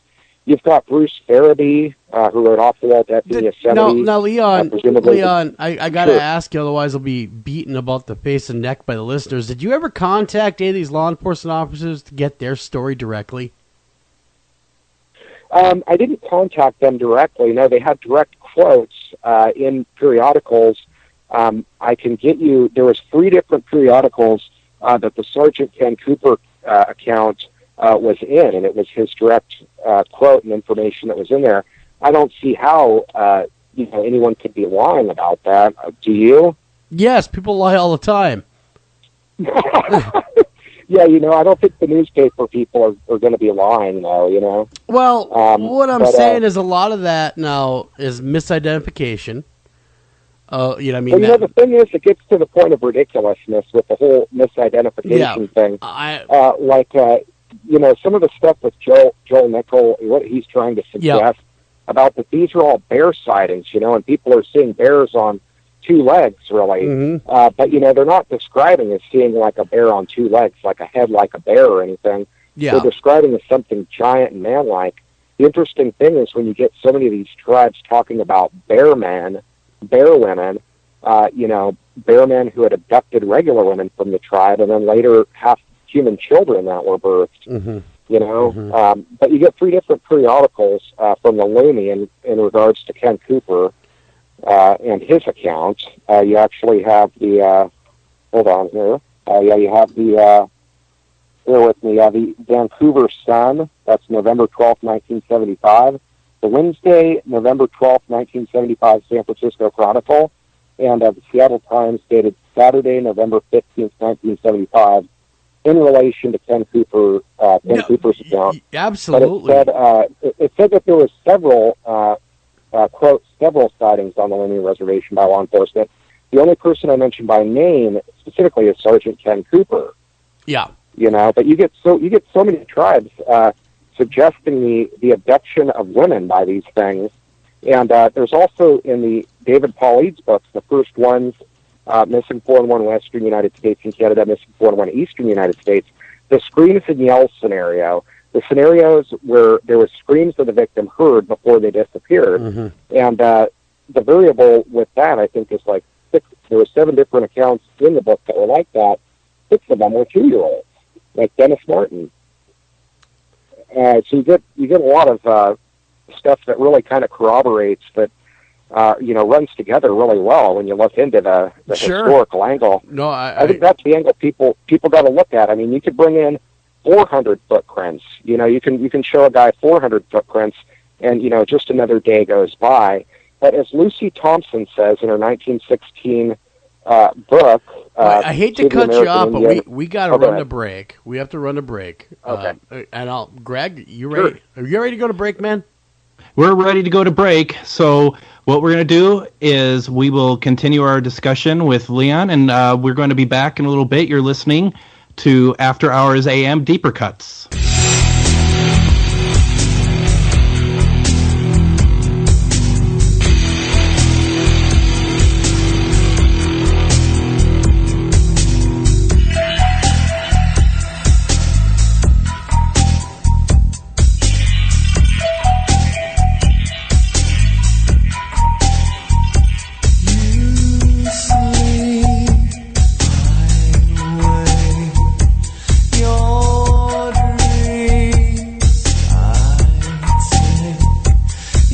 You're listening to After Hours AM Deeper Cuts. Cutting deep into what skews. This is Jen McGowan, founder of Wayward Souls Promotions, a company dedicated to helping individuals, teens, radio shows, and others that are seeking exposure for their individual events, conventions, and shows. We offer a wide variety of advertising, such as web-based article, social media posts, podcast advertisement, and so on. Contact us at paranormalpromotion@gmail.com, visit us on Facebook at Wayward Souls Promotions, and visit our website at www.waywardsoulspromotions.com.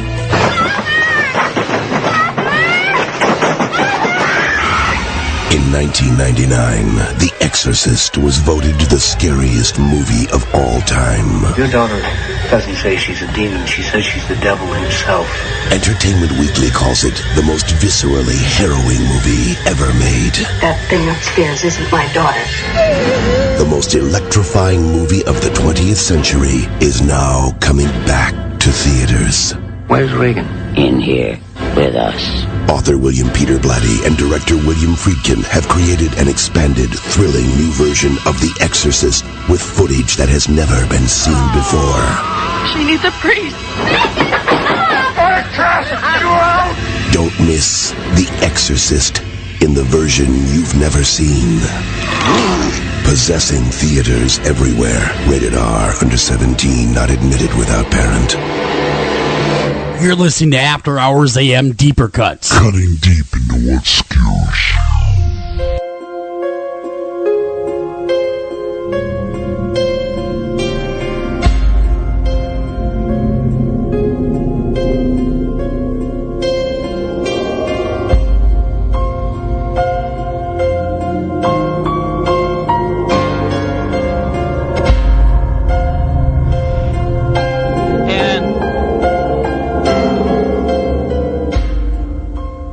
And this is After Hours AM Deeper Cuts. We're in the final half hour of our show tonight. I don't know how that happened. That came pretty quickly.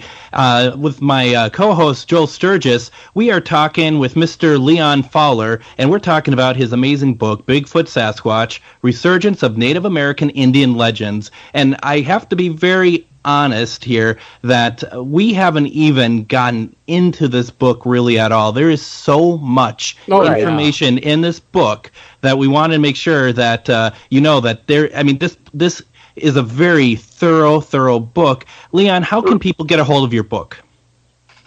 It's online.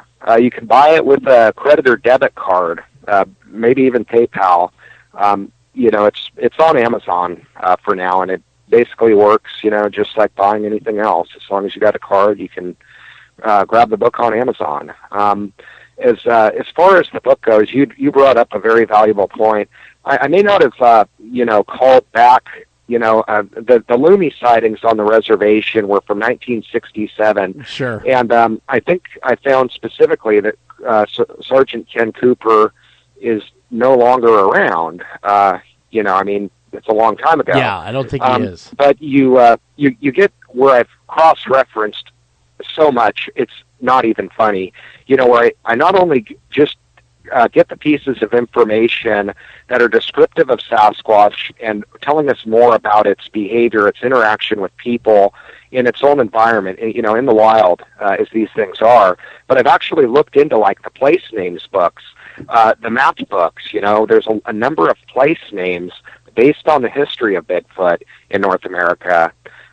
Very few people know about President Theodore Roosevelt and what he wrote in his book titled The Wilderness Hunter in 1893, and what he described as something half man, half devil, some great goblin beast who had killed a man while he was facing the fire with his back facing a forested hillside, and left its footprints around in jovial glee, according to what he said.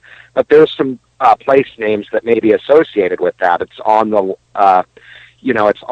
it's presumably around the Lost Trail near the River of No Return, and in proximity, there's what's called Diablo Mountain. In English, it means, Devil Mountain. A lot of people don't know a lot of the place names. The Native Americans have referred to these as mountain devils over and over again. You get the historic placard on Mount Diablo in Northern California in the Bay Area, or outside of the Bay Area, kind of between the,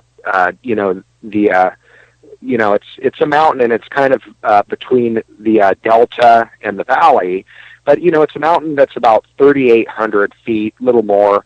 And they've got a placard at the top, and the placard says, describes an account of the Spanish were routed around the mountain when they saw a strange personage or personage of evil. They were hiking up towards Mount Diablo, making a bunch of noises, things with hoofs, like Sasquatch is reportedly interested in, fish and game. And the placard on Mount Diablo says, as quote, General Mariano Vallejo's account was somewhat different.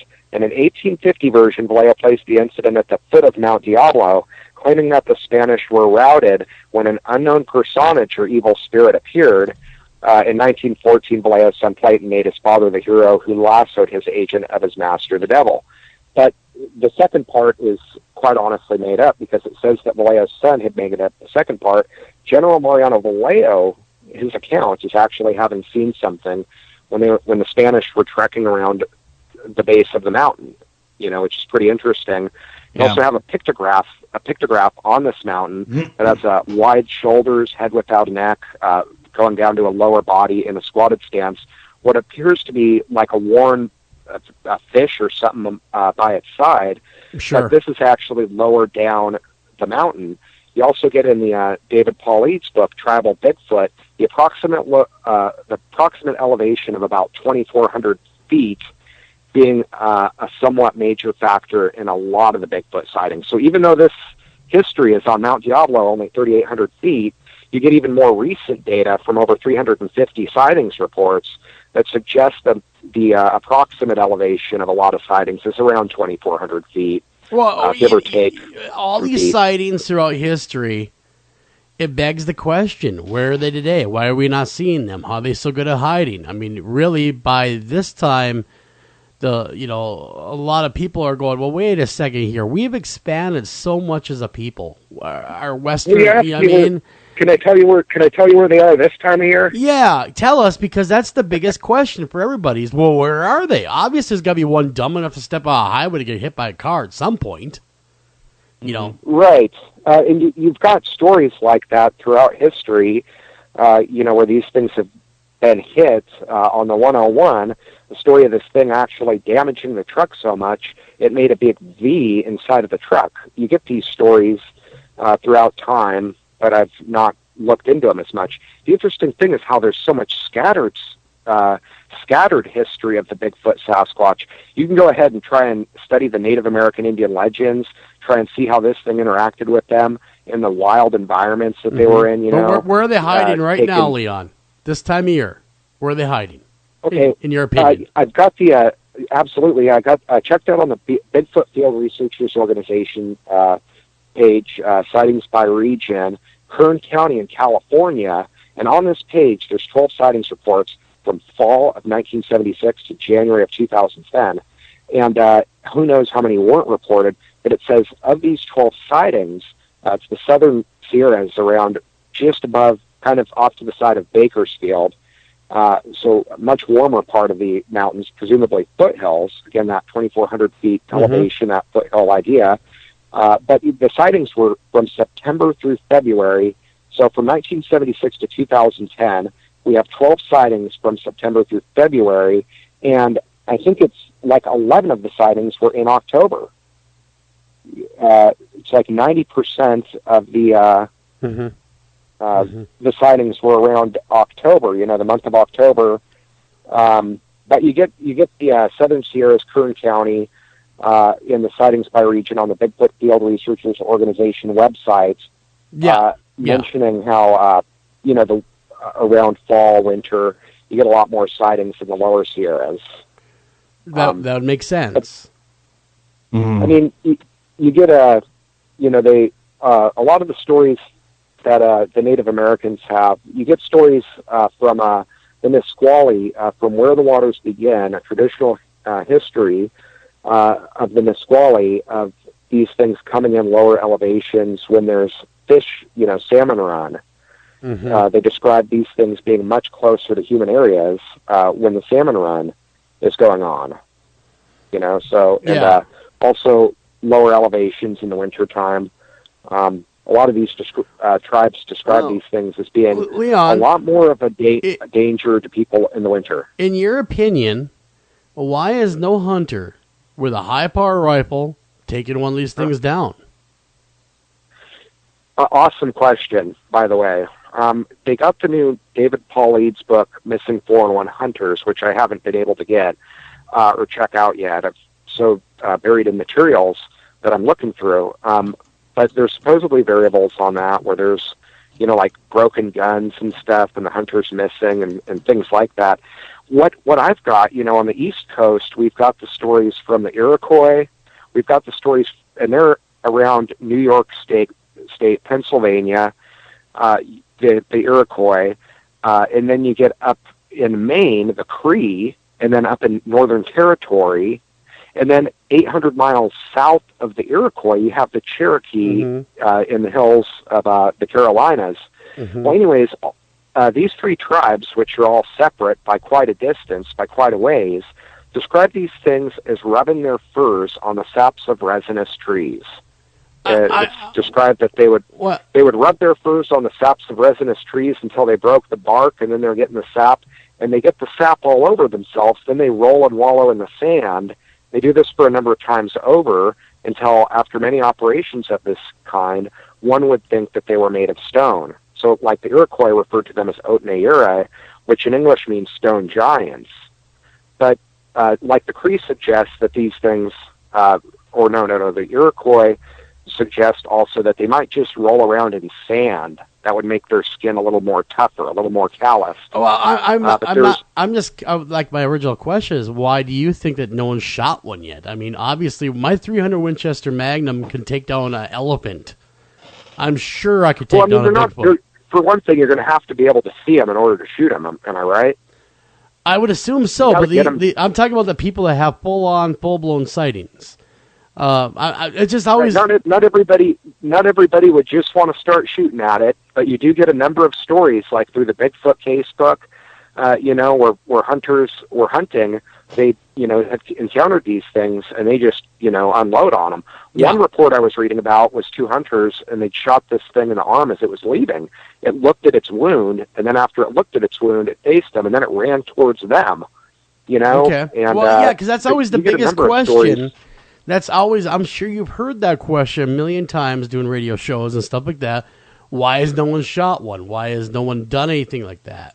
And that's just a question I kind of had of, man, because I'm a hunter and something actually, that large. you got to look into the history more. It's like there's, like I said, there's so much history. There's the Native American history. There's the missing persons history. Sure. And if you incorporated all of your time, even into just one branch of history, there's no way you can even get all of it. It's just so saturated. It's crazy. You know what I mean? Absolutely. Make of it what you will. I hear you. But you get a number.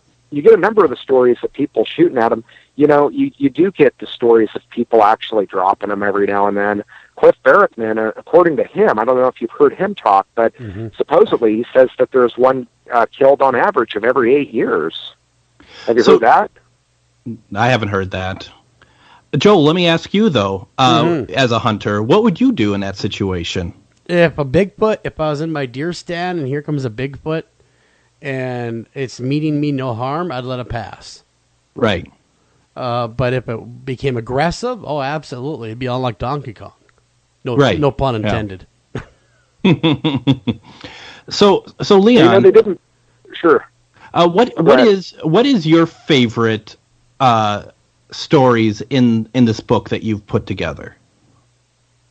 Man, there's too many of them. You know what I mean? I want to read the one about how the Cree kill Wendigo. Can I read that one? No. Okay. There's too many good ones.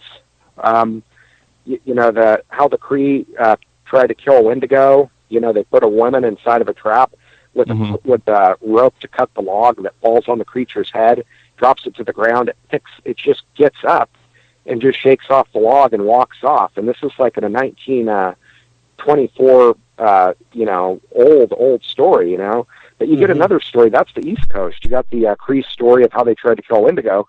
You've also got the story by the other story where the women try and tie down the Squanieti, as they call it. I think this is the Yakima. They see one of these things laying beside a river or a creek, so they spike ropes over the top of it into the ground. They all five sit on this thing. This thing kind of wakes up or is annoyed, and it just casually gets up with all five women on them being staked to the ground, and just gets up and just walks off, But interesting thing is how the Washington State tribe has this very old story of trying to trap and tying down the Squanieti. And then also the Cree have the story of how Wendigo is so strong. They tried to kill it with a giant log and a deadbolt, and it just gets up and walks away. Yeah. So you get the description of how big these things are, So now, is there a difference between a Bigfoot and a Wendigo? Because now we've done shows about the Wendigo, and that's more a mythical creature having to do with cannibalism. Am I correct? Well, yeah, but that's the thing we've covered earlier in the radio show. The idea that the correlation of us human beings in relation to something like Bigfoot or Sasquatch that would be a primate. Now, do you think the Sasquatch would be something aside from a primate? If it was out there, what would it be? Do you think it would be a primate? I would. A Wendigo. You got to go primate on this. No, it's just Bigfoot, Sasquatch. What Sasquatch is? I would have to say it would be more of a primate because it has now. Judging we covered this with the thing with the chimps in correlation to monkeys, human beings in relation to a Sasquatch are going to be like a monkey in relation to a chimp. Yeah, but we've never got a Sasquatch now, Leon, have we? There's a lot of not a lot stories that people haven't killed Leon, them, sir, when you get into sir, it. but have we gotten one? Have we brought one to science yet? Do we know it's a chimpanzee? The thing is, did you know they found the new orangutan in Sumatra? No, but I think they found the new primate species. I'm thinking they find Bigfoot primate species all the time. I'm thinking Bigfoot is smarter than that. I mean, it's supposed to be the missing link between us and them, right? Like a man. You know what I mean? Exactly. That was my point. Something like a man and an ape. Something where a man merged with an ape, right? Exactly. So I want to think that maybe they're even more advanced than even just a primate. So the thing is, if you mix, you know for a fact that if you could successfully do like a human with a gorilla or a chimp with a human, you'd have to do this successfully.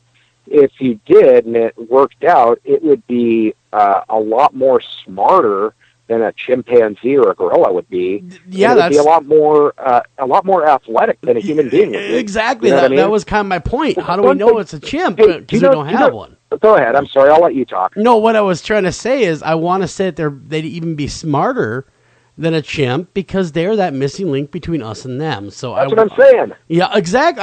Hey, man, we're on the same sheet music. No arguments from me.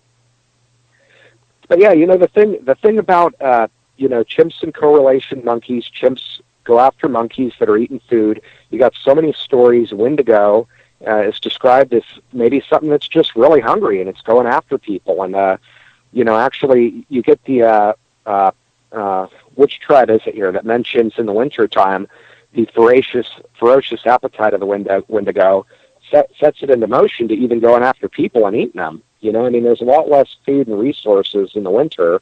Not as much stuff grows, and you get the Potawatomi saying that in the wintertime this thing kills and eats people.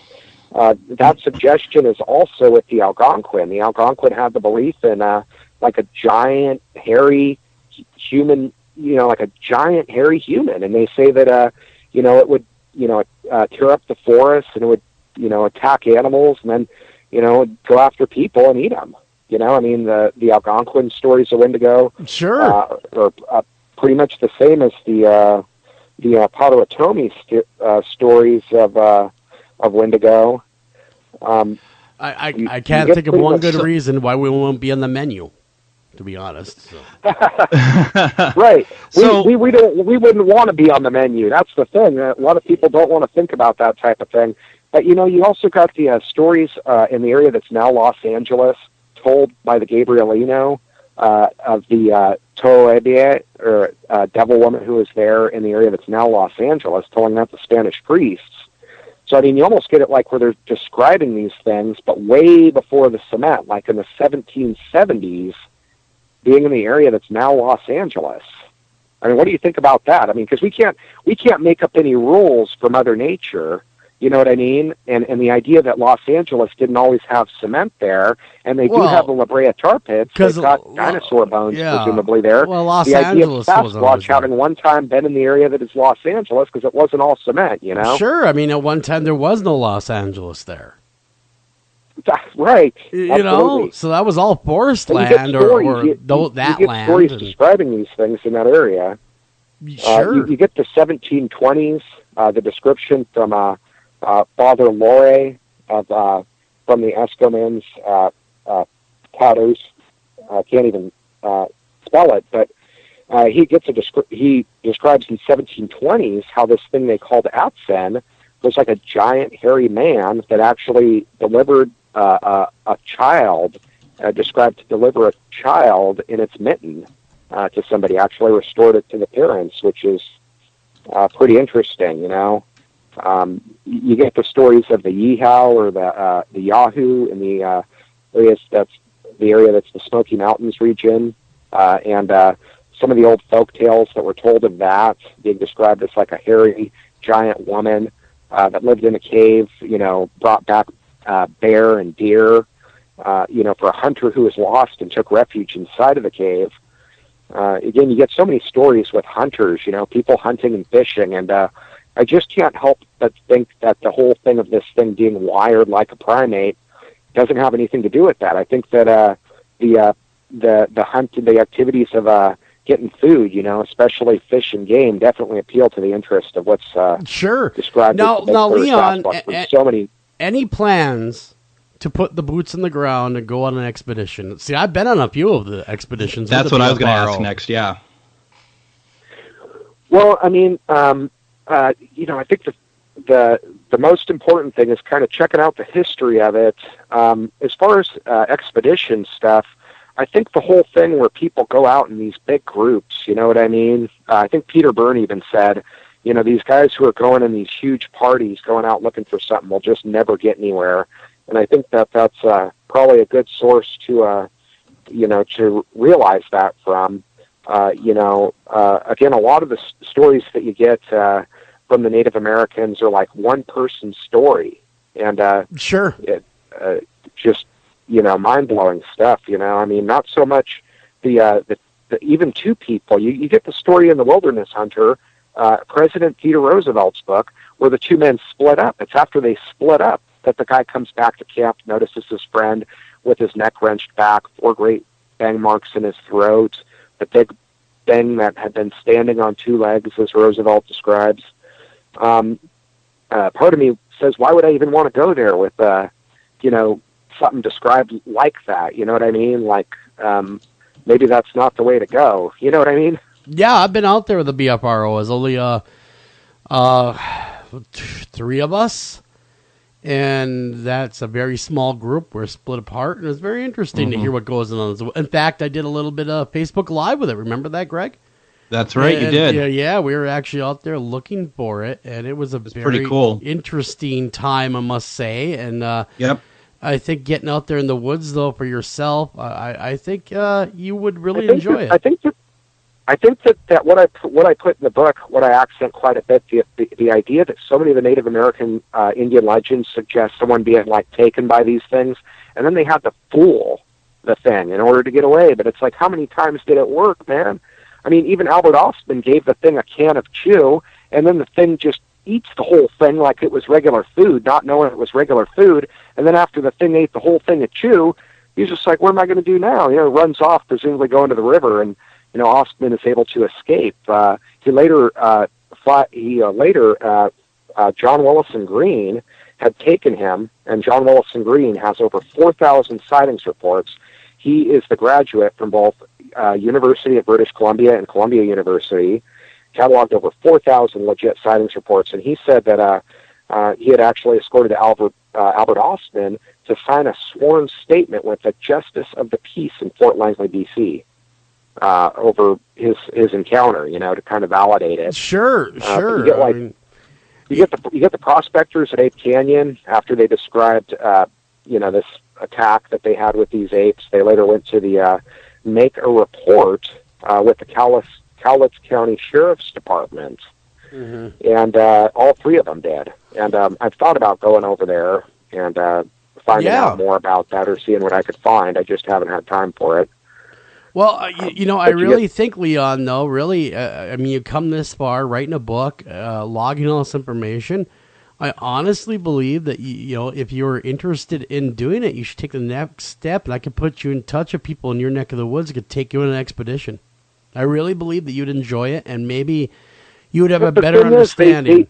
They don't even fool the thing. I mean, their idea of fooling the thing is like making a yell or doing a wood knock. Sure. And literally, it's not. That's not the way that you would duplicate a sighting. If you even get them at all, though. Yeah. No. Exactly. I mean, that's to say, you may not get them at all. And no one has. Yeah, but you would think that if they were eating like big hoagies, 6-inch subs the whole time they're walking through the woods, this thing being a primate and being interested in foods, they would probably want to go ahead and incorporate food with their expedition, because then they get like a little bit more motive. Yeah, I agree. Aren't even really. Yeah, but it doesn't work. Doesn't work that way. Nothing's worked so far. A lot of my book kind of addresses the motive of these things. The idea that they're out there hunting. The idea that they're kind of revealing themselves to hunters and people who are fishing. They're in conflict over the fish and the game. You figure if somebody's walking out with a deer that they've killed, what an easy opportunity. If you could just get the deer, you wouldn't have to chase after it if you were all big. And you get so many of these stories describing hunters, people fishing, running into these things. But the thing that they need to do more is probably with bait, food and bait. The idea of leaving the storage shed with all the salty, smelly fish, there by itself would be a good idea, I think. You get the old Chapman account that was documented by John Willison Green. You get fish stories all over the place. Sure. This thing, exactly. Recreate. That's why you need to go out there, because you have some good ideas. Recreate. Fish crazy animals like mountain lions and bears. Yeah, recreate what's successful. Yeah, you're right. A lot of what you do see now obviously has not been successful, and there's a motive behind an animal why it would want to show itself to you, and because it's a risk versus reward thing. So absolutely. Well, I wouldn't want to go out and look for it anyways. The thing that people should get is they should kind of look into the history of it more than anything else. You know what I mean? Yeah, but there's an argument now to be said. I brought that same subject matter up before. The argument is, but it doesn't push it forward to discovery. Yeah, if we only look at the history of it, it's not going to push it forward to getting the specimen. So you understand the conundrum that kind of creates. Well, but you understand the thing is, if they just go ahead and they kill one of these things and they have its dead carcass there, now everybody knows about it. Now everybody's different. I agree. I 100% agree with you. And Right now, there are no definitive answers, but the book is great. Check it, guys. Check it That's all out. the thing. Check it all out. We got to get out of here. Thank you for listening to this edition of After Hours AM Deeper Cuts. On behalf of myself, Joel Sturgis, of course, Mr. Greg Bakken. We would like to thank Mr. Leon for coming on. Take care of each other. Love each other.